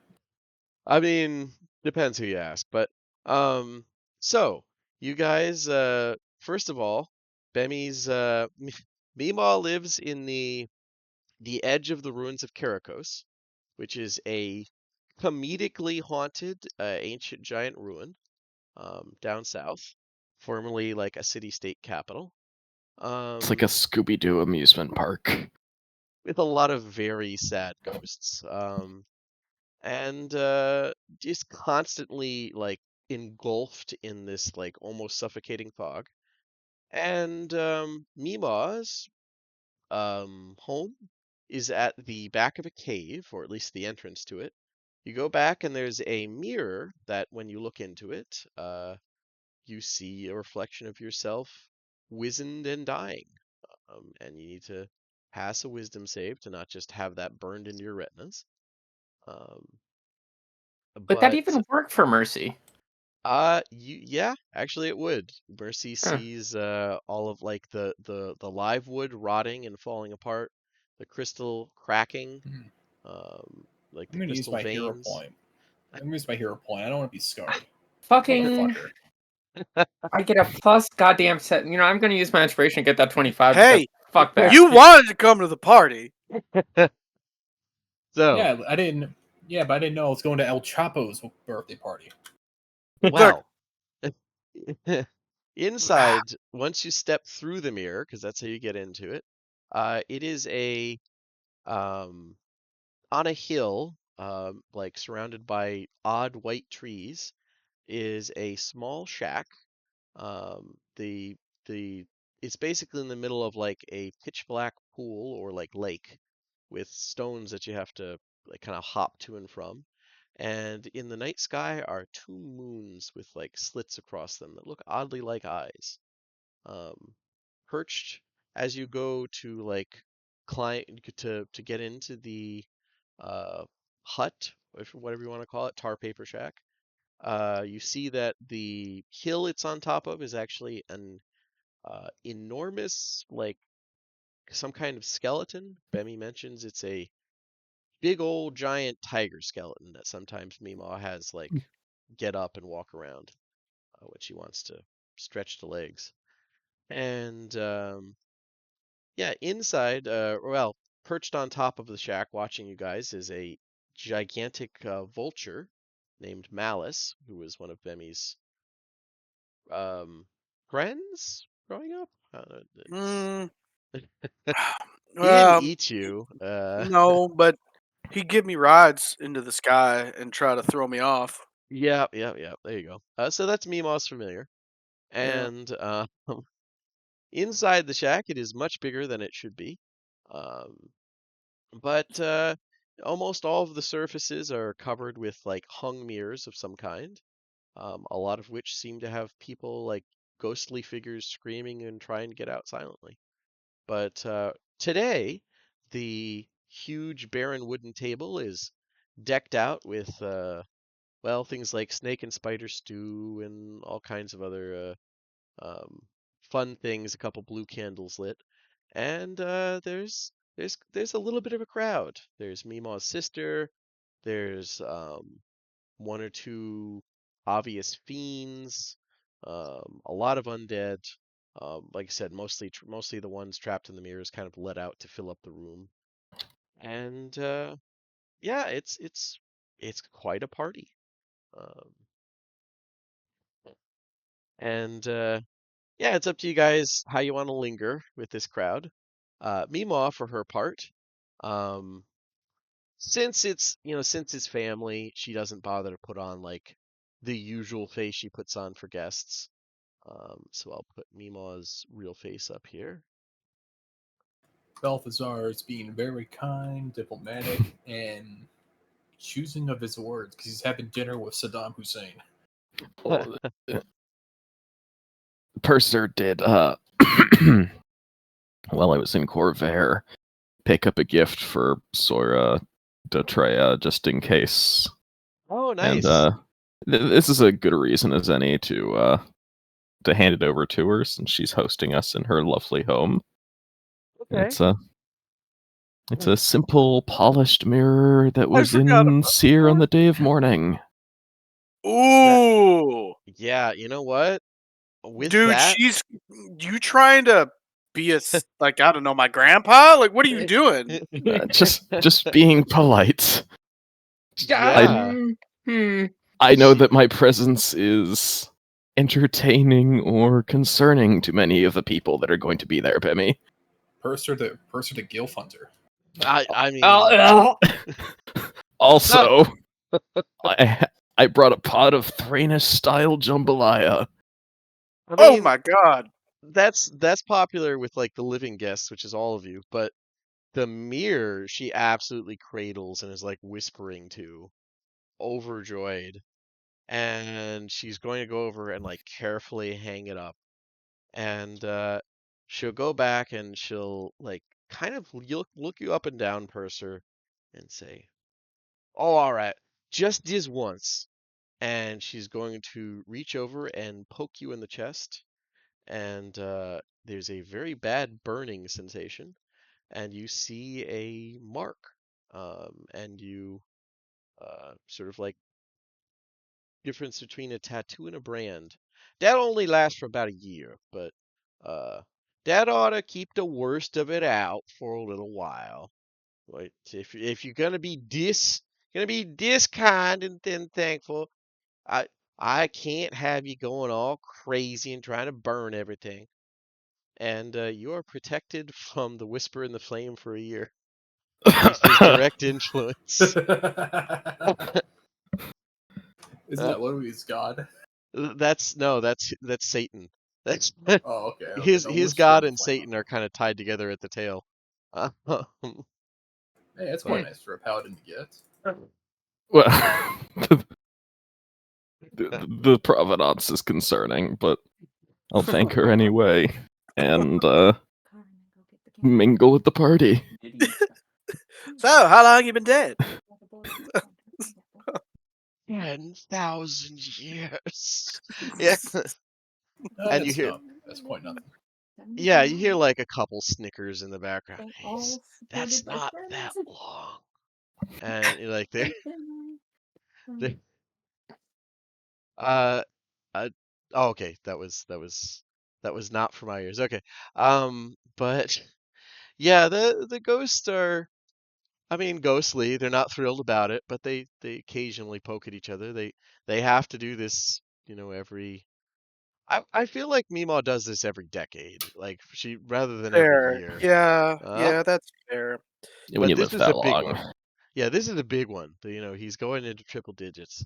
Um, and it's not a tradition among the Drow. Cake is not a big tradition. But she does bring out the same thing she does every year, sort of a very, very cake-like thing, uh, where it is it's a small woodland creature that she's captured, and Bemi, you get to have the first cut. You have to, kill it on the middle of the table. Oh boy. It's one of my favorite parts of my birthday party. It was a lot harder when you were like 10. You know how to- So whatever it is, like, is it just like some sort of small? Oh God, Balthasar! Wow. Yep, I It's just saw that a meme, it's a and that is s- too. it's a feathered you know what? It's a feathered parrot with its wings broken, and it's speaking in an oddly human tone when it's just pleading with you not to kill it. Well, I grab it by its head and I spin it around real fast and snap the head off. Okay, yeah, then then that's she plucks it and guts it real quick while serving the prep stuff, and it'll be out in a bit as she throws it in a filthy old oven. I mean, could I have had a conversation with this? Not in front of me, Ma. Can't do that. Yeah, yeah. That would Uh, show weakness. That's not good. I I gotta take mean, those feelings and bury them deep, deep down inside. she's let you talk with them before, but it never makes it. It always Doesn't makes it make harder to kill them. yeah. Yeah. She wants me Part, to talk to her. Mm-mm. yeah. But yeah, you're able to talk with Dottie, um, her sister, who mentions that it's it's always interesting to come up to come up out of Kyber. But yeah, Purser, he doesn't want to pry for information, but he's definitely going to be paying close attention if anything slips. Okay. Like, Yeah. I don't want to talk shop while we're here and offend our host. But Yeah, let's see what she would. Honestly, I feel like she'd mostly mention. Oh, yeah, that would be the thing. She would mention that she had to take a different route than usual coming up because the Scream Weaver is having some type of tiff, and she doesn't know how that's going to turn out, but it better not make for worse neighbors. That's all she has to say. I have a question. Is Lord Tons of Fun having a panic attack right now?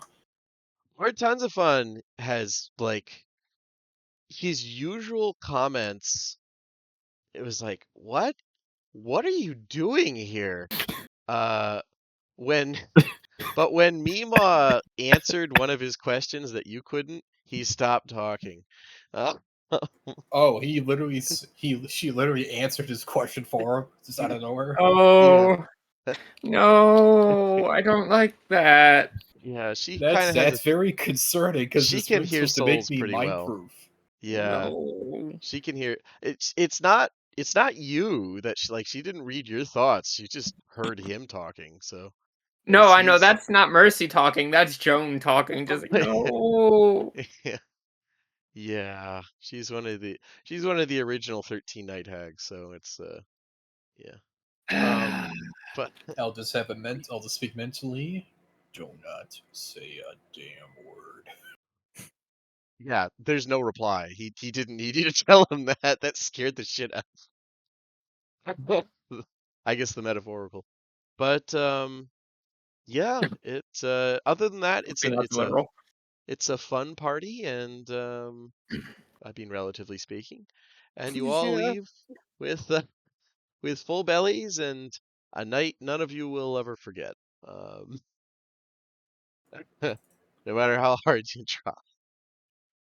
And yeah, it's just a little trip back to Mishann. Um, but that was great. Any other things you guys want to do during the downtime that I haven't thought of? I admit I Friend don't. Bemmy, What? I have questions. Oh. Yeah, everybody does. Uh, but I am not sure if I actually wish for them to be answered. Well, that's something you gotta think about deep inside your own head. I've had things like that sometimes, but if you really want that answered question, all Hmm, you gotta do is ask. I will keep that in mind. How was the date with your girlfriend? Yeah, I, she didn't Thank come to the party. I Christ you wouldn't didn't call her bring my that up to girlfriend. bring that up to her. Yeah, you could have invited her to the party, Benny. No! Hold on, no. Imagine if a Mima found out Bemmy she's likes dating her someone. too much. He likes her too much. I have a feeling something bad would happen if you mentioned that to Mima that he's dating someone. Mima doesn't need to know. What Mama don't know won't hurt her. Yeah? Yeah, Yeah, okay. honestly, I don't even know if Mercy Seven said a single damn word in that entire party. Balthazar said all of the pleasantries. Oh, Miss, get her name if she gives her a proper name or whatever she prefers. Oh, this lovely Dottie, dinner yeah. thing. Miss She Donnie, has it's a to call lovely her. dinner, all that, yeah. She prefers you call her Dottie. But yeah, that was pretty good. Like I hadn't thought of that at all. That's great. Demi's birthday You're party. welcome. You're Uh, welcome. You're welcome. but yeah, I picked up a mirror specifically for that, just in case I needed something from her. yeah, And hey, this it wouldn't just the fact of where that mirror's from is so beautifully fucked up. It yeah, really is. That was my Yeah. thinking. I was Yeah. hoping it would come up later and be like a fun, like, ha. But this was fine too. yeah. Oh, No, by it's the way, it's but it's on you a said prize that you spot in her wall. you Yep. spoke about where it's from, right? Yeah. Balthazar is staring at you. Can I just I just want to just say this real quick. The fact that Mima got all the presents at Bemmy's Bemmy's birthday, and the fact That's a good I point. didn't even mention anything about it, and that's perfectly fine. No, Mima gets presents on my birthday. That's how it's always happened. No, That's how it's no, always happened. What I don't. no! Oh, my heart just What broke a little. it's her day. The day that she showed Oh, you I'm mercy. sad now.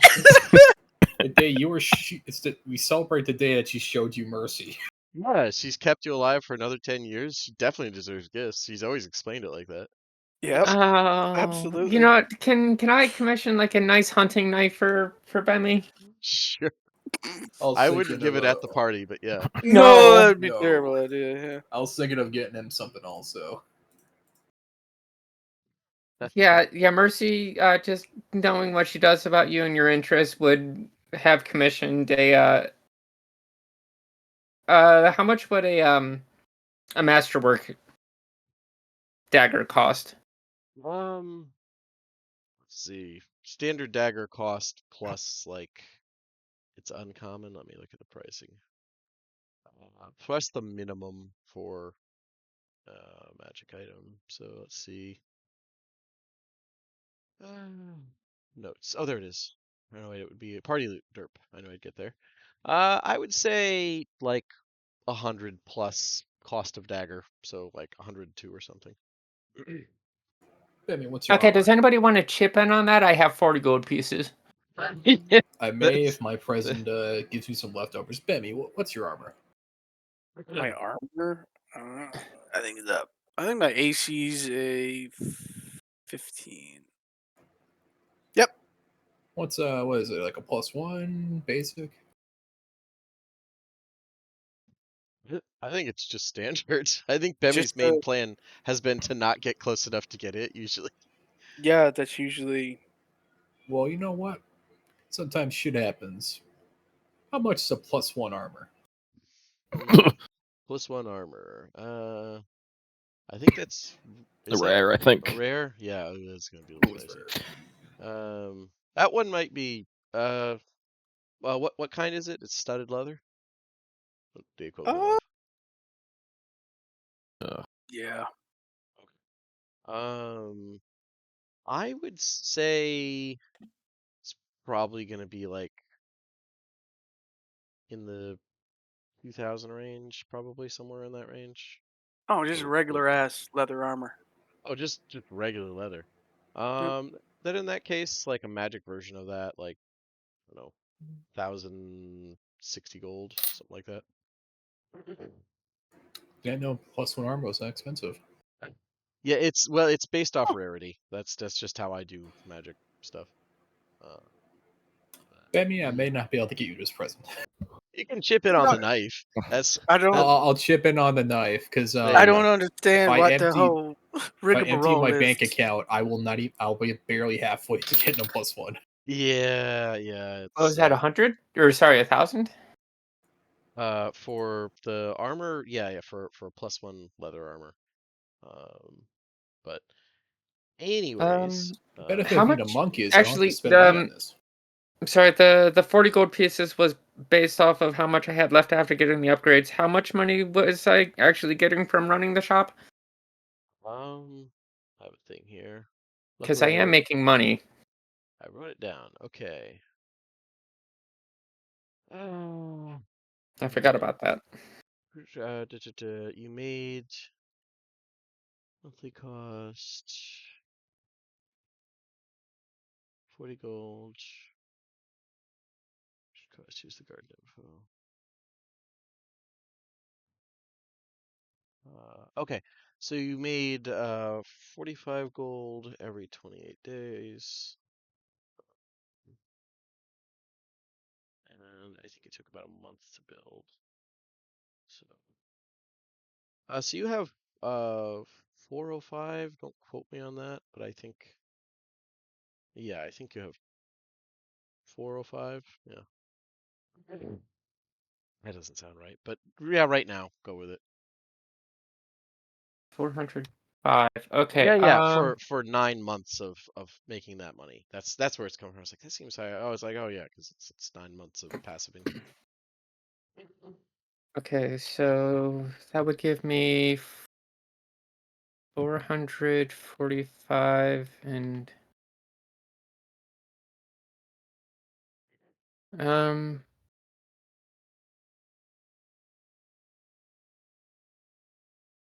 okay, yeah. And that's both with the garden and with the Yes. alchemist. Okay. Yeah. All right, yeah, actually Mercy would be willing to put down like $400 or fucking dollars. Gold pieces to chip in with everybody else to get the 1,000 gold for the +1 leather. Well, I Well, may I need to don't know if save some anybody money for else my has the investment. money to cover the other half of it. That's what I'm trying to I say. barely do, but I gotta save up for my brothel. Really, Yeah. it's okay. I can pitch in. I can give you the other half. There you go. It's not really It's my prison, but birthday. sure. Come on. I can Yeah. spend money on my birthday. Meanwhile, Here's the say Oh, thing: so. if that is you true. That is true, if you Benny. You're an did adult if now. you You buy did your go own for the knife, presents. exactly. That's exactly right. You're 100 out. You can buy your own birthday presents. Oh, Meemaw, really? You mean Uh, I'm not even gonna make you buy me mine no more. it? Although I'd still appreciate it. Yeah. Bring me uh, another one Like of that them. nice purser boy. Yes. Zach, what were you saying about the knife? The knife. If you give him a knife, he would have given you a copper piece because it's bad luck not to pay for a knife. Oh yeah, that's true. Boy, that's a where did I hear that? I That's some old I think mountain yeah, I think Sifu Lee mountain told man me that. wisdom. I don't know. Anyways, yeah, it's whatever you guys want to purchase. I'll say 1,000 for +1 leather armor. And it's like 102 for the the dagger. I got a +3 short sword. It's okay. You Okay. don't have Well, in to. that case, I'll go halvesies on um the money for the armor, and then just get a standard dagger, but etch something nice on the blade, like I will. just good I'll, hunting or something. I'll ask you out of character question. I'm DM. I'm assuming we're gonna be making a lot more money for the brothel opportunity opens up. It's a high investment, but yeah, when it's there, you could probably make. I'd have to look through the thing and actually like Because I got look enough at to cover the the other half, numbers. but I don't want to be. And then day later, You okay, they probably are won't gonna need to want to save for invest. that. Like a big building is expensive. Mhm. Yeah. Like that's I think you guys selling some magic items went entirely into building your base. And Dan was kind enough to balance that out. I think that's why he built the bank in, so like it's not just a drain on funds. You have Yeah. to you have to balance out big buildings with like they all require hirelings as part of the cost. The key is to Even like as is, it's not making positive upkeep yet. yeah, it'll take a little bit, but I would save some money if you're going to be aiming for to build Mishann's finest little whorehouse in the jungle type thing. Um, but yeah, um, you guys can get Bemi some shiny enchanted Saurian leather armor, and it is now I'll I'll pitch in 200, so I always have some money in case for the investment. fair enough, fair enough. And To yeah, a +1 magic leather armor is as I think about as good as a standard studded leather. I'm like, Yep. it I is. don't. I don't understand. Hey, I'm. I'm just. I don't get to pick the gifts. It's my I mean, birthday. it's got a high resale value. That's the thing. Like if you're ever facing down something that's trying to it'll only eat magic items, like you immediately strip off leather armor and throw it at it or something. I don't know. But Oh, yeah. regardless, you guys have that and you're back in Mishan. What would you guys say you're all doing like as we kind of as the clock stops moving real quick and we come out of the downtime thing. On the first day of Therendor, year 1000, according to the Corvaran calendar. Mercy's just going to be tending her garden and making potions. Okay, so Mercy is in her home. What is everybody else doing, if anything? Could just be chilling in my tower. It could be fighting, just setting up a fight ring, whatever you want to do. Napping. So construction on the MK base is going to be finishing up right around that time, so I'll be Yeah, coordinating that and making sure it's all running smoothly as we hire people and get going. gotcha. Yeah. Yeah, it's like I would say probably yesterday would be the equivalent of like the what's the tradition where they like break something on the side of a ship? Christening. Yesterday would have been like the christening because it's done type thing. Officially, the main structure is complete. During the time it was being built, they set up a lot of the rooms, quote unquote, inside. Yeah. So Purser's there. Mercy's in her home here. Purser's here. Where are Bemi and Balthazar?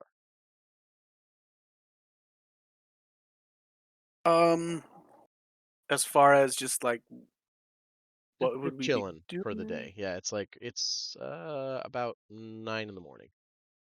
Could be sleeping. Like you finally had a chance to go like to be nocturnal again. Um.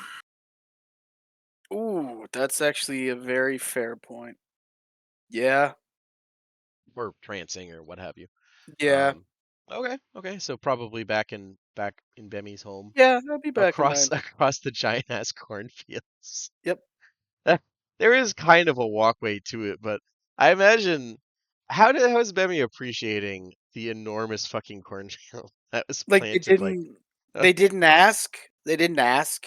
I mean, they did a little bit, but it was like, oh, we're not, we'll stop there. We won't actually uproot his, we've got to feed the town, and Am that's I some of the best allowed to land. walk through the cornfields Yeah. Oh, to get back absolutely. home? Because if Yes. they were like, "No, it's property," I'm gonna burn down the cornfield just because of No, how it's inconvenienced me. no. It's none of that. Oh, then There- yeah, we're fine. Yeah. okay. Fair enough. And that leaves Balthazar. Are you in your home here, or what have Let's see here. I've got a prep for the brothel. Got the money, a little bit of money. I'll probably be in my home. Probably meditating or practicing. Yeah. you? Okay. Cool. Um, then in that case, Oh, I uh, forgot something. yes. I don't know if I told anyone, but I accidentally bought something that needed another 2 minute slot. So boots of fly. Anyone want them? Not I'm selling them. I mean, if you want to get what you paid for them, you can just sell them here and you just get the money back. But um, yeah, you could just put them in party loot, and whenever someone needs a chance to do cool stuff with like fire coming out of very Iron Man coated boots, those Yep. are an option. Anyone would like to fly? I got I mean, Spider-Man moccasins. It's okay. Iron Yeah. Man moccasins. I could have given the boots to Benny for his birthday. Damn it. Yeah, Dude, where were you? What are you thinking? I was just about to ask, like, why not give them to Bemi because he does the whole shooty from a distance, and being able to fly would help. You Yeah, know what? there you go. You know what? I don't do that. So Oh, Benny's finally getting used to wow. Oh, nocturnal that's life. mean. I Thanks so much. Why? What I do? Nothing. It's fun, you know. What I This would I be the for, perfect gift for you, Benny. Fuck you. what? Like, boots of flying? No, I just find that deeply amusing. But I don't what even know what what are I said. what are you doing with the boots of flying? I will ask. I will go to Benny's home. It's not too far of a walk. Uh-huh. I would I guess knock if there's a door. You have to climb up. It's a tree fort, but yeah, you can eventually climb up to his tree fort. You know what? You could use those boots and fly to the door. No, I need to wait an hour to retune. But either way, yes. And I guess I knock on his door. Okay. Yeah. Who is it? It's Balthazar. I'm in the middle of a trance. I hope this is important. Just something I wanted to give to you. All right. Stand up. I open the door. Oh, yeah! Come on in. Come on in. I can keep you a chance. What you need? What can I help you with? I was going through my things and I found something that would help you a lot with your shooting and shooting. It helps me shoot better. Okay. Well, And I have a box that I wrapped up. Aw. And considering a belated birthday present, that was something we were out of town, so I couldn't give it to you in time. oh, it's all right. I've never. This is so. I don't understand this whole thing about getting presents on your birthday, but thank you very much. Tear the paper. Yeah. Tear the paper away and the bow. Now, Yeah. if I'm just spitballing here, but didn't Mima ask for a present every time her birthday came around? Go away, voice in our head. Yeah, you gave it to her. Yeah. Mima, for the record, Mima doesn't bother to keep track of her birthdays. She said it makes her feel old. But she would to torment Bemmy.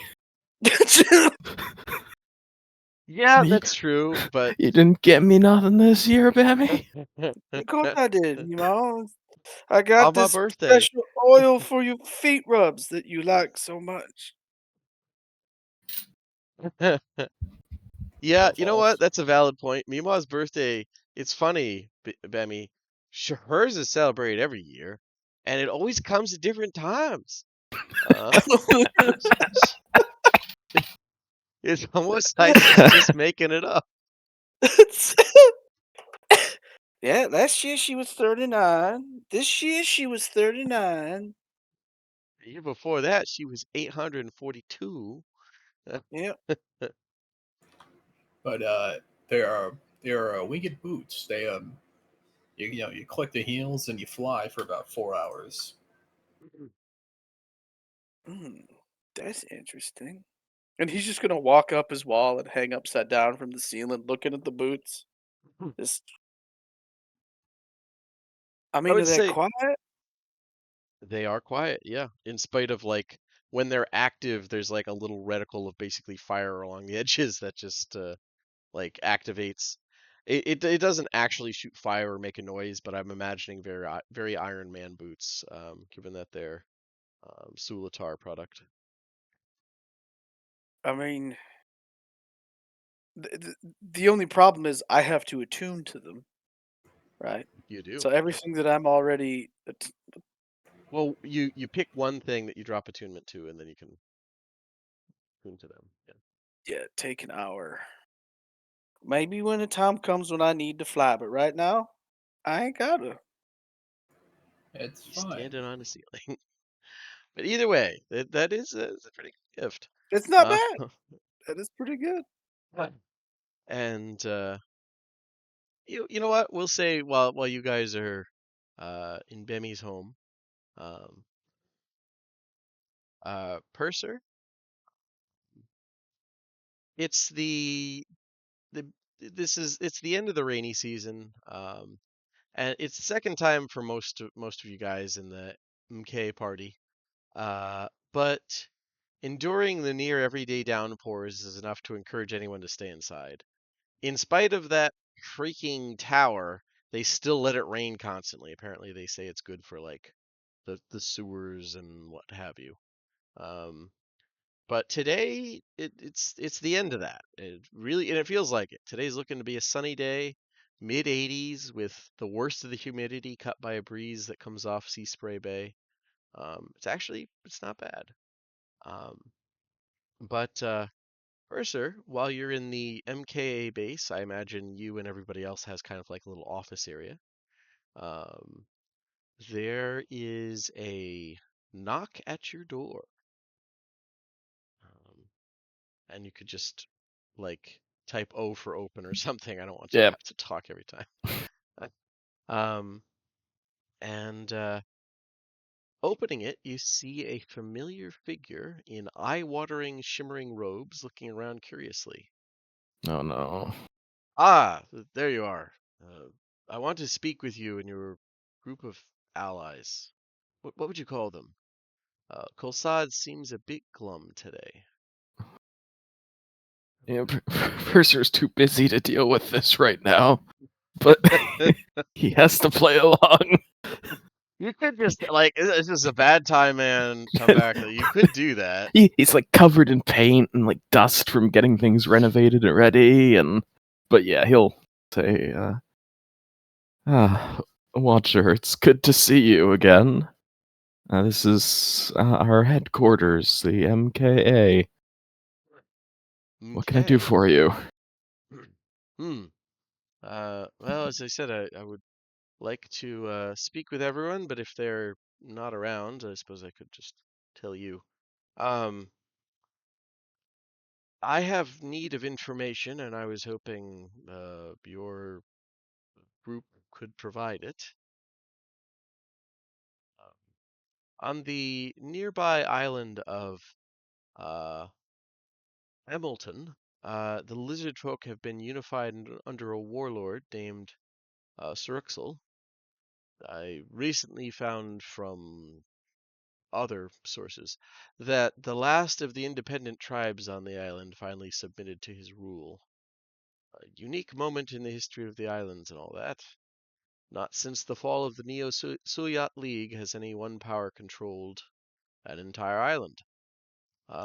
What I need from you is for your group to, I suppose you don't have to, but the easiest thing to do would be to attend the Festival of Loyalty Vows they are holding in 10 days. It'll be held in the floating capital city of Syruxal Izu. And you're to get as much information about this warlord and his realm as you can. Population numbers, military power, above all else, how intent they are on expanding any further, uh, if he's going to stop now that he controls Hamilton. Answer these questions for me, and I'll reward you richly, as well as continue to look favorably on all of this. He gestures around. Just information. You don't want us to take any action as of yet? Oh, no need for that. It's don't concern yourselves with that. We can certainly do that. Wonderful. Let's see. Oh, and he like pats himself down. You'll need some way to contact me. Use this, and he hands you a sending stone. Seems the simplest way. When you have relevant information, I'll come back with your reward. Of course, we'll be in touch.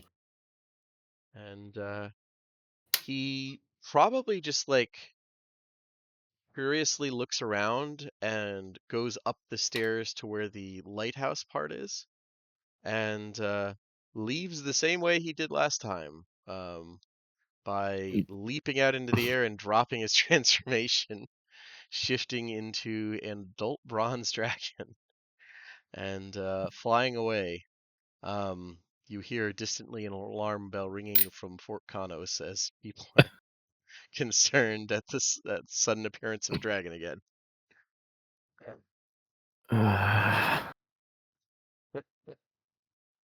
I'll go and talk with the mayor just to let her know that there's nothing wrong.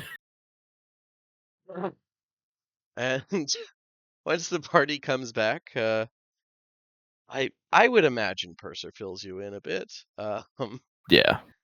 Do you guys want to do this favor for this dragon fellow? I mean, Kosa and me kind of go back a ways.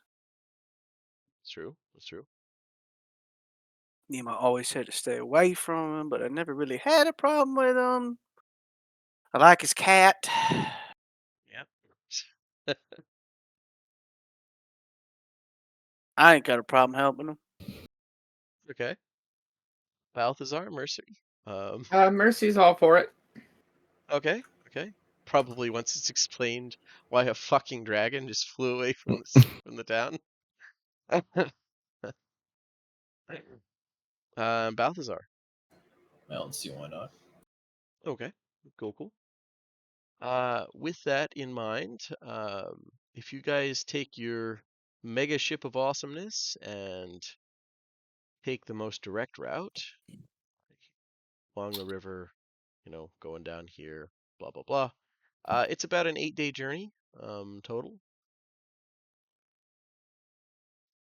and you can bring whoever you'd like. It's a pretty big ship, but once again, your archaeologist asks if she can come along, because she found a very interesting reference to Catan Island in the etchings she took from Zelkal. She says that there's some kind of uh, giant ruin there that there's been a lot of academic debate. Most people think it's, her included, there's some kind of religious center there, for Kolkaran, the god of exploration, trade, and luck. Something called a transcend on the island. And since that's near that, she would appreciate if you guys could stop there and she could look at the site and hopefully not get horribly killed. Be happy to take her along. Okay. She's always a pleasant passenger and intelligent conversation. And she's even like she seems to have reined in her blatant looting ways that were taught to her since you guys seemed picky about it. Um, I mean, maybe that's comes from being adventurers. She figures like you guys don't have to pay for expeditions like Moorgrave University does. Um, but is there anybody else from the town that you guys want to bring with you? Maybe some of the lizard folk that we have there as like native guides. That's a Someone fair that, point. because I know we brought some of them back to the place, and then others decided to stay in Oh, Mishann. But fuck I'm sure there's you. some connections we can lean on. Sorry, Uh, guys. you gotta get going. I'm gonna at least take this call, and I'll let you know. Okay, appreciate it. Interestingly enough, as far as lizard folk guides, previously unmentioned because he wasn't here, honestly. There is a lizard folk who traveled with you when you went to Korover. It is funny that I mentioned that, isn't it? Yeah, yeah. He was he was very interested in how Korover did things, and like pretty much all of the freed slaves. He's originally from that island and would be an excellent translator. He's very quiet right now, but he might talk later. If you guys want to bring him along. Um, and Ludger, as it turns out, it's my understanding, is very involved in managing his trade network that he's set up along the river. So he is going to be unavailable in the immediate sense. This whole um, southern tribe is they're not against trade, but they're a little leery about Corvaran concept of like corporate growths need to expand endlessly. They're a little leery about that, so he's there kind of managing blowback. Uh, but yeah, Ludger will hang out in the rear, and you guys can sally forth at will. Uh, and you know what? We'll take a 10-minute break here, and I'll see if Zach's able to come back. If he isn't, I might call it for this week because we have one person who's severely injured, and I appreciate being here. And uh, uh, yeah, so hopefully Zach will be able to stay with us. But if not, I'll call it a little early this week. It's a good thing I'm completely fine. Right. Yeah, it's clearly us talking about Sam. Like I don't even know how he's here. He obviously has his foot removed or something. Yeah, I'm dying of fucking ligma.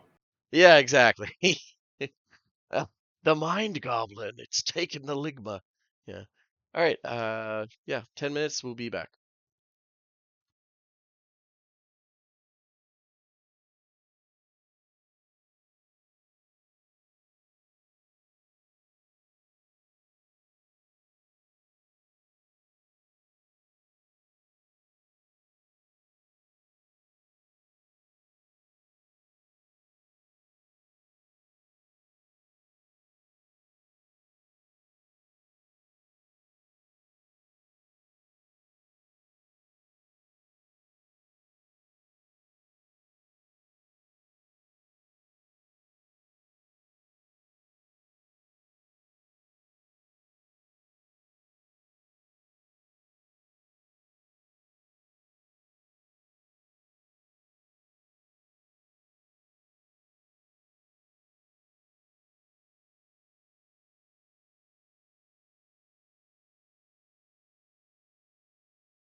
I will return. Let's see.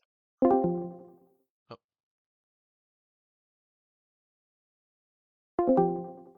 There, okay. that's better. Yeah. I I clicked. was I like, thought oh, I thought I clicked out. I eh, didn't. no, No, you're I good. didn't. I didn't. No. Oh, the crisis averted. I gotta Okay. change the ringtone to my phone. It's making me angry. It's it's basically from Doom 2016.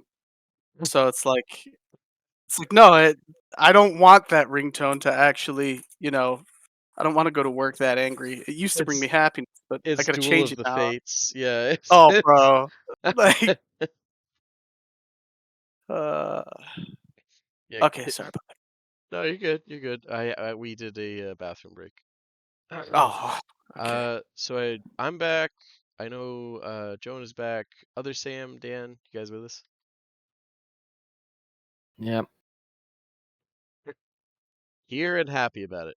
Uh, Other Sam, you back with us yet, bud? Is- I'm assuming that's a no. We'll wait a couple more minutes. More minutes. So, I'm glad that this was solved over a phone call. That made me so happy. I don't want to drive to Gilbert. All right, I'm back. Hey, he's back. Yeah, that would have been rough. All right, so we got everybody. We'll go for the next 20 or so minutes.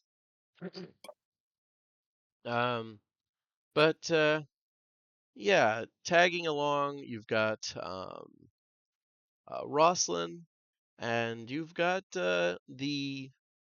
He's reluctant about leaving Mishann, but he was reluctant about getting here, so maybe he just doesn't like to travel.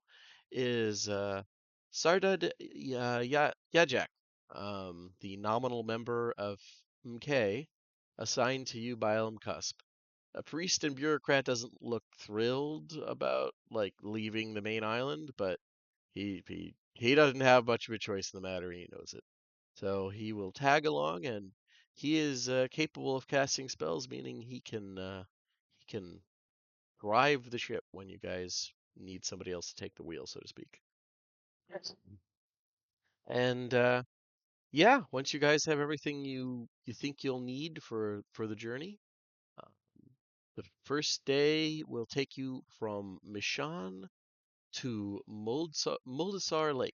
Um, Along the way, you pass by the new lizard folk settlement of Amoltalax, the Volkori village of Gelrol, and several trading points that seem to be doing decent business, although you'd bet that most of the trading happens at night, given the hours that a lot of the locals prefer to keep. These little points here are individual trading spots. Um, Not all of them are owned and run by Ludger. There is one um, in the Lizard Folk settlement that is owned and operated by Mishann, although they have the, the local person running it is a Lizard Folk from the village. And this one here is actually from the Biapo clan. They were interested in doing a little bit of trading along the Belfour River, just because that's normally not the one they have locked down. They were a little pissy about not being able to use slaves on it, but will and tolerate it. But yeah, by the end of the first day, as your ship's basically losing power, um, you and you're entering the lake. Uh, Pretty much the same point as always. You have just enough mileage out of 8 hours of going ridiculously fast on a boat to get into the lake. Unlike all the other times, however, you don't need to try and find a convenient spot to like just kind of more or less dock. Um, right on the edge of the where the lake pours into this river, There is a trading point there, so that there's people nearby at least. It doesn't really make it any more convenient to stop the ship, but it does mean that you're not like waiting for some horrific creatures to crawl up on the side of the boat and try and eat you. Now, that said, I have two questions. I realize I should have asked one already. When do you guys want to travel? Night or day? And this will basically affect like your downtime. Um, did you want to be keeping night hours when you're traveling, or did you want to travel during the day and rest at night? That would make it much easier to pilot a ship. We're going to visit diurnals. We're traveling during the day. Fair, fair enough. I finally have an excuse, damn it. Yeah, fair enough. Yeah, then in that case, you guys, the ship will need to basically recharge overnight. Um, and do you want to do any kind of watch on the boat, or are you just gonna, I mean, I don't know why you would, but are you gonna trust that being out in the water makes you safe? No, we're doing a watch, Okay, fair and I enough. got no problem doubling up because I don't need as much sleep. Okay, So okay. Bemi will cover two shifts. It leaves two other people to cover um the the last two of the four. Looks like it's gonna have to be the other elf. Half elf, Well, but yeah. Mercy can, because her Oh, yeah, whole that's I just essentially is realized. rest. Yeah, Mercy. So basically, it can just be Mercy and Bemi. I just realized.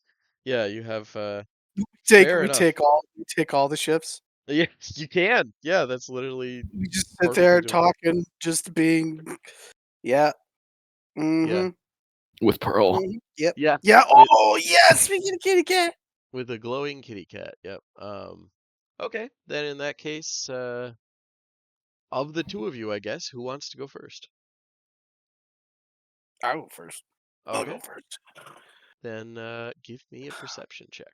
Boyception. Okay, with 22. Pearl, you got the 22. As the sun begins to set and like I imagine Bemi probably, especially when he's working, quote unquote, or at least out with the party. Um, I just realized adventuring either is entirely fun all the time or horrible all the time because you're never really working. Like so much of it is just, yeah, I know it's stupid, but I just realized that. Okay. Um, regardless, Femi, you're on the job, so to speak. So as always, you're stuck out in these awful daytime hours, but you're watching and counting the minutes as the sun's officially starts to set. And nothing really happens for the first 2 hours of your 4 hour shift. Um, but the tail end of it, uh, well, probably about yeah, I'd say probably around 9:30, 10, somewhere in that range. You hear an alarmed yell, not from the ship for once, but from the nearby trade point, where you see several people running for cover as four enormous amphibians, sparking with lightning, have emerged from the lake and seem to be looking for an easy meal in the form of traders or their clientele. Well, I can get 3 arrows off real fast right now. You can, yeah, but any more than that, you can just strafe them ranged, but that isn't going to keep them from eating the hell out of the traders. Right.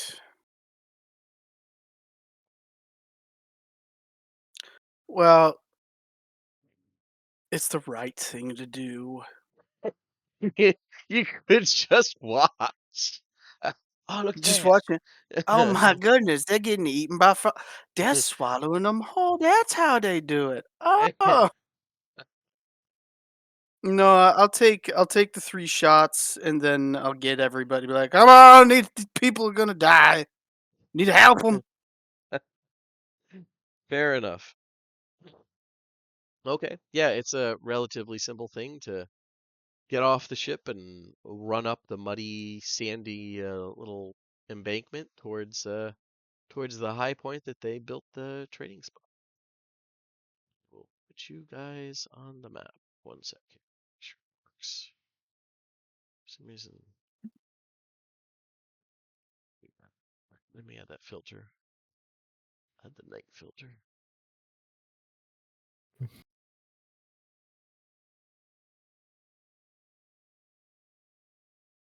I assume night, but it's easier just to have it be daytime, and then I can just add the night filter over it.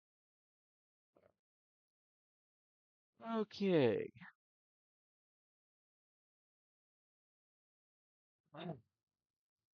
So, Bemi, you can do your the 3 attacks. We'll say this counts as your first round, so just that way you get the 3 attacks. Okay. But if everybody could roll initiative for me.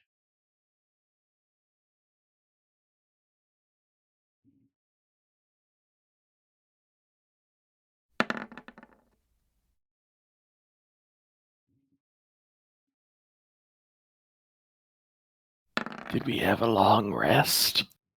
Yes, you did. You've had 10 months of long rests. You're very long rest. You have to. Shit, let's do it well for my own sanity. There we go. Okay. Did I really get 3 me? Change that to 10. And okay. Bemi, in I think the only like sub 30 roll I've seen you do in a while. Still going Yep. first, but you know. Yep. Yeah, go ahead and do your 3 horrific attacks. Hooray. We're going to go for this guy first because he's the closest. Gotcha. So, could you? Oh my god. Whoa! Well, 1 sec here. Starting Well, strong. turns out their AC's 11. Turns out. All right, critical fumble checks. Let's open up these 2 for this one. Starting to regret buying you all those birthday presents, Bemmy. Me? You- Birthday presents? I didn't have any birthday presents. What are you talking about? Still breaking all in right. his armor, that's all. It's still Yeah. stick. Roll a D100, Bemmy. Oh boy. I can't wait. Here we go. Critical failing again. No, the worst part is that even with advantage, it's still a I nat know, one. that's why I'm Like, like, I can't I can't undo this. 64, just like All right. Nintendo. 1998 was a great year. Come on, how bad could it be? And there you go. All right, 64. 98 was a really great year. Oh yeah, dude. Everything's great in hindsight. All right, Yeah, so yeah. No, 2020 still sucks.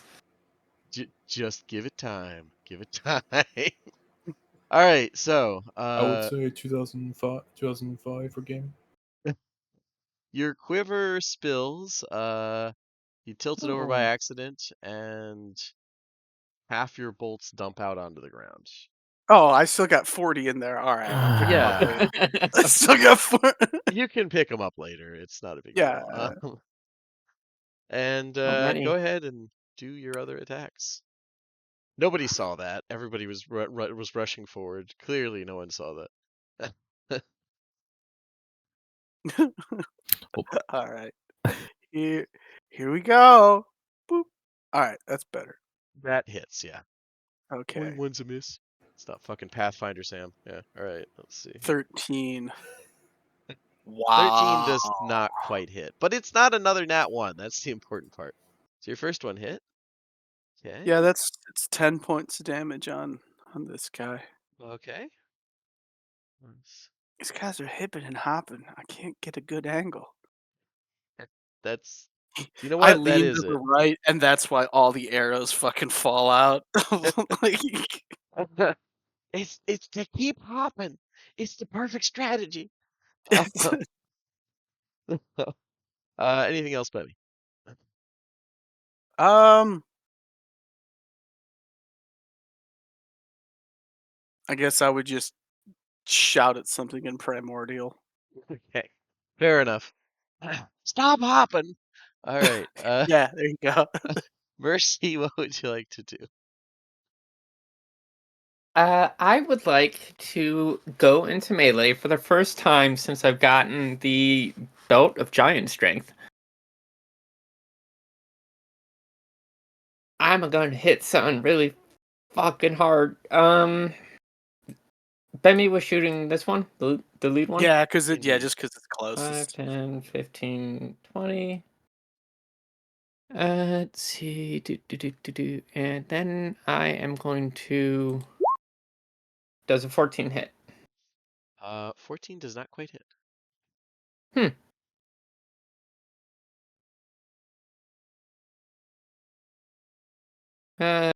That's.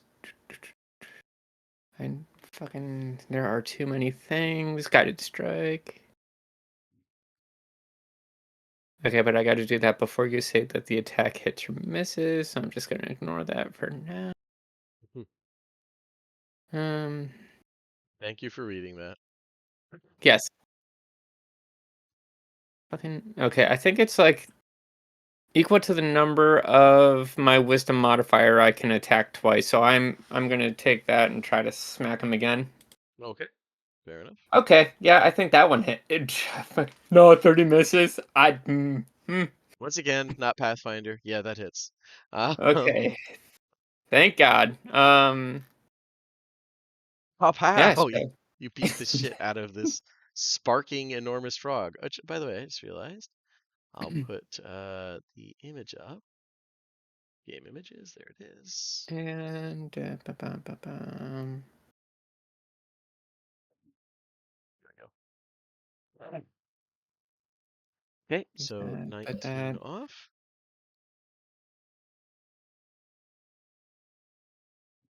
And anything else? I'm going to add the 1 die 8 for the divine strike for that. So 23 Okay. total. Okay. No problem. And yeah, just very politely, please do not eat them. They are under our protection. Right. See, doesn't Whack. yeah, it croaks at you. If it's a reply, it was a rude one because it makes a confused, angry croak, which you can barely hear over like the constant arcing, crackling noises that come from the very sparky rock sticking out of its back. Hmm. And then I'm going to take a 5-foot step there so that if this one or this one moves away from me, I can use an attack of opportunity against him. Gotcha. Okay. That reach is beautiful. 10-foot reach is amazing. I love it. Yes. Yes, it is. And It I is. bet I'm also going to really love that 21 armor class really fucking soon, too. 10-foot reach is cool. I'm not gonna lie, but you know what's even cooler?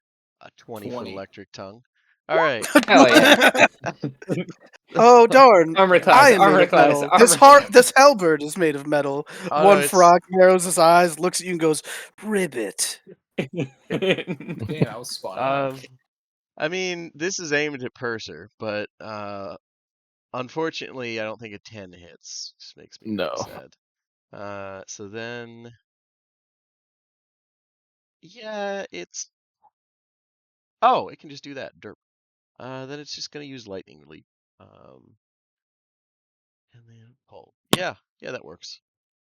It's just going to basically blast forward here.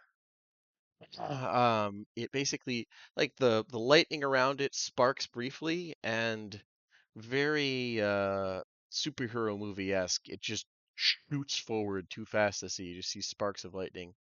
As Mercy, it slams into you, and I need a dex saving throw. That could be a little bit of problem. Doop, doop, doop. Because I am not the most dexterous of beings. Nope. All right.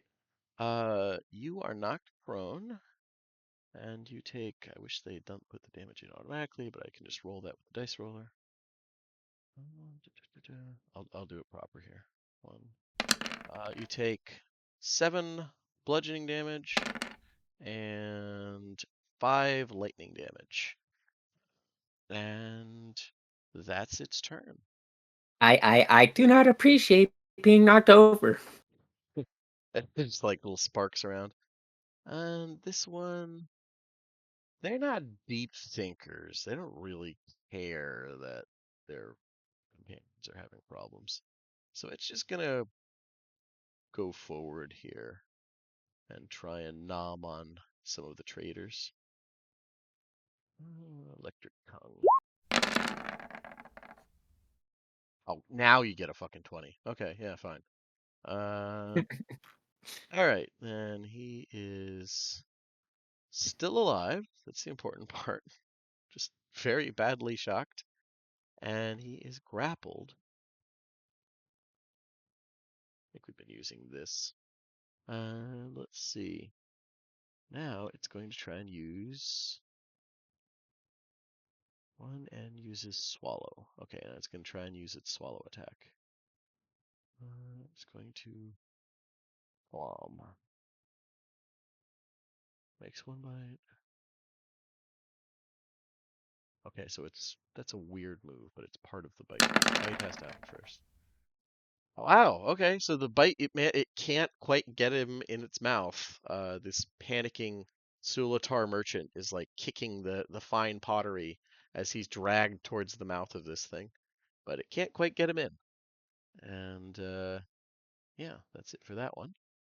This one, they're not the most observant, and you're right there. Just go here, try and do the frog bite. 1, 17 to hit. Miss. And, But he should have advantage on me because I'm prone. and yeah, that was with advantage on that one. Ah, But okay. the next one with advantage is 26 to hit. That hits.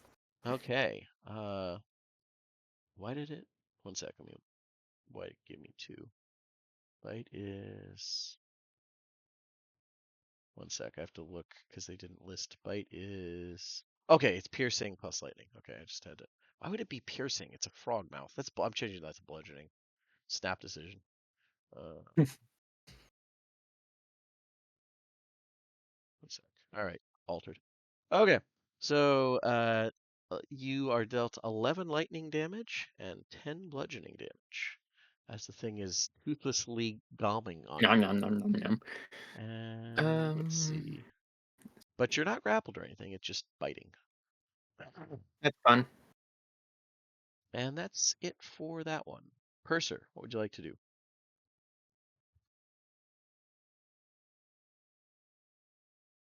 Fire. Gotcha. Well, I imagine some kind of damage. Cool, cool. No, fucking send it. They'll be fine.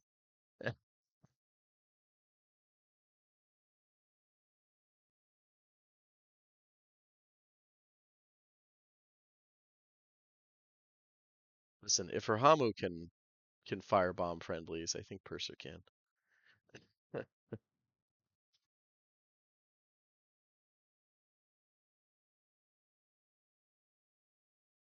Okay, that's gonna be a fireball. Okay.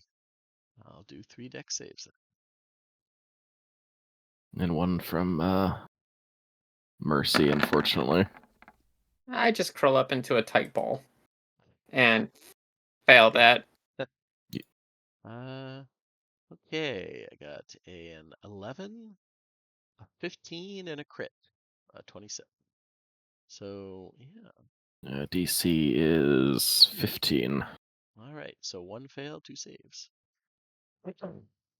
Okay, did the one restraining this guy take damage? Yes. Okay, I will use my Agent of the Silver Flame on that one.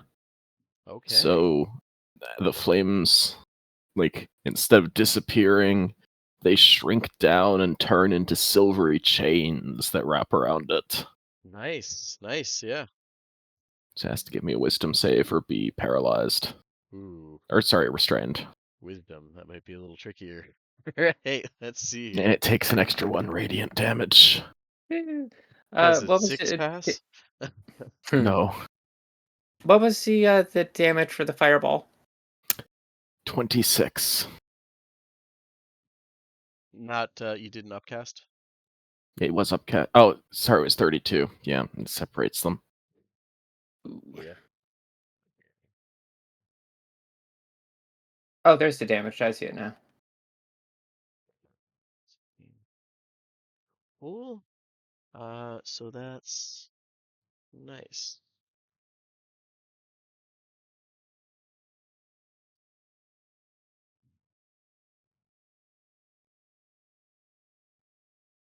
Right.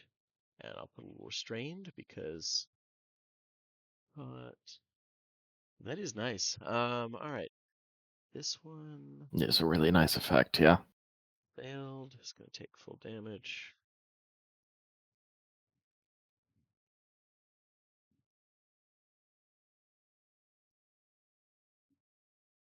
And this one passed. Take half.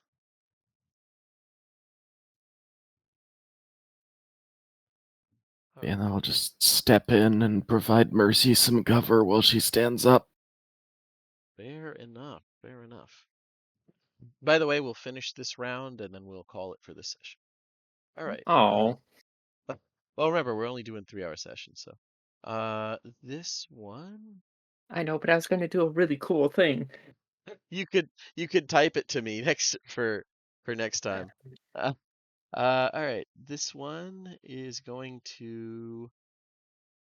They're not super deep thinkers. It's just gonna try and electric tongue you there, person. And it sounds worse when I say it aloud. All right. 23 to hit, person. 3 hits. Okay. You take. Why is it still not? Oh, whatever. It's still not labeling it. You take 9 lightning and 7 blood. Or oh no, wait. That's why. Because yeah, 9 lightning and 7 bludgeoning. Okay, it is bludgeoning. All right. And you are grappled as the tongue sticks to you. Ugh. Blanc. Everybody's grappling everybody. Uh, How many hit points do you have? 35 left. Be fine. I'm a and paladin. it's going to start pulling the paladin towards its mouth. Angry wizard. There is a difference. And try and do a swallow. 10. It cannot quite glomp onto you. That's sad. But you are still Yeah, like stuck get my to its shield in tongue. its mouth. Yes. Not again. We've done enough of this.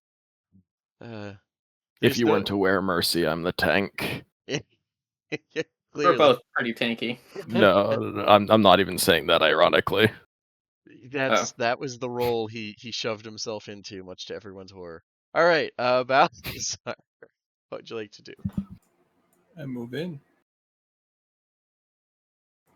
Flank with this dickhead. Okay, absolutely. And oh yeah, I gotta do my thing first. Devourer's teeth. I would be leery about using that if I were you. Jesus Christ. Well, yeah, because they all ran in. Well, there's other reasons too, but yeah. Jesus Christ. Devourer's teeth is that's a spell pretty much limited to worshippers of the Dark Six, but What kind of cleric are you? a cleric of the Dark Six, they exist. No, a wartime cleric. Okay, Well, so I actually didn't know that about that one. It's a conjuration spell. it is, yeah. Actually, I may have a better idea. Let me go back to where I was. Okay.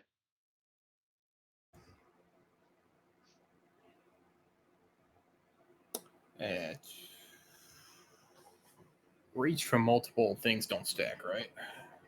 I don't think so, unless it says I it. have a power that lets me. My basic attacks are 10 feet, but I have a power that makes it go up to 15. So yeah. You know what? Sure, a rule of cool. I'm not trying to nerf anybody.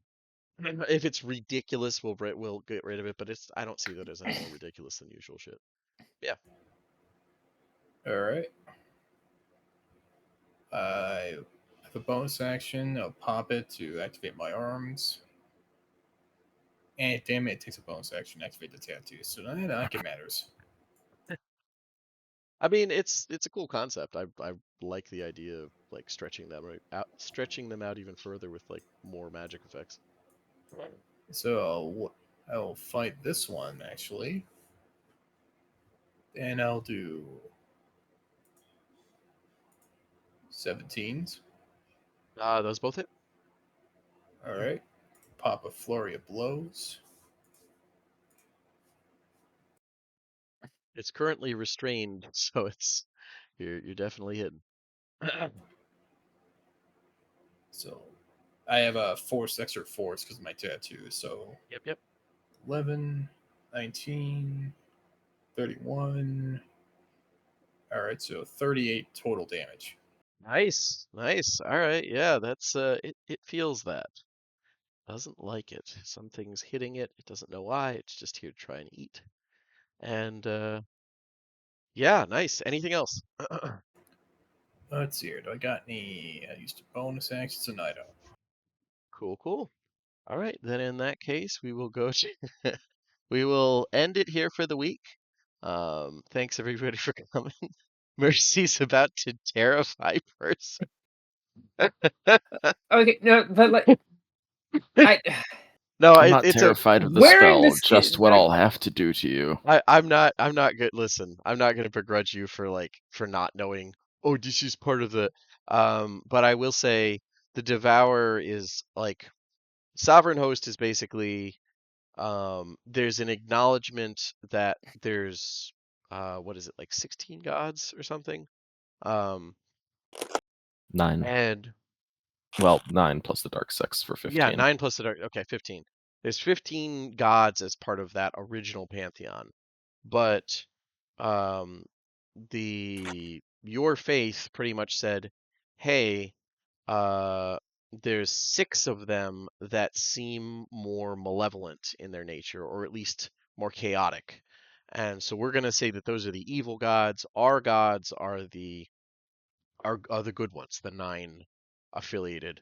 Um, the Devourer is one of the Dark 6. So that's typically a spell that his followers would use. But I would say in this instance, especially since you didn't know, like I have no issue with you using it in this and then swapping it out later. You don't even have to swap it out. It's just one of those like you're calling on the powers of something that by the Pyrean Creed, technically they don't like they try not to call on the Dark 6.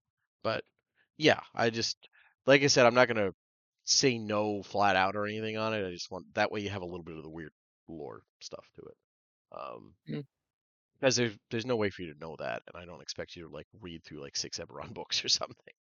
So, but yeah, I hope everybody had fun. This was a lot of me talking, but given that Dan's a little under the weather, I feel less bad about that than usual.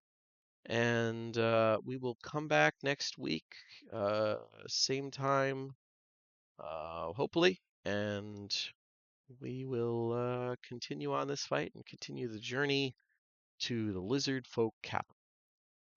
Yeah. But thanks for coming, and I'll talk to you guys later. Woohoo. Bye, everybody. Bye.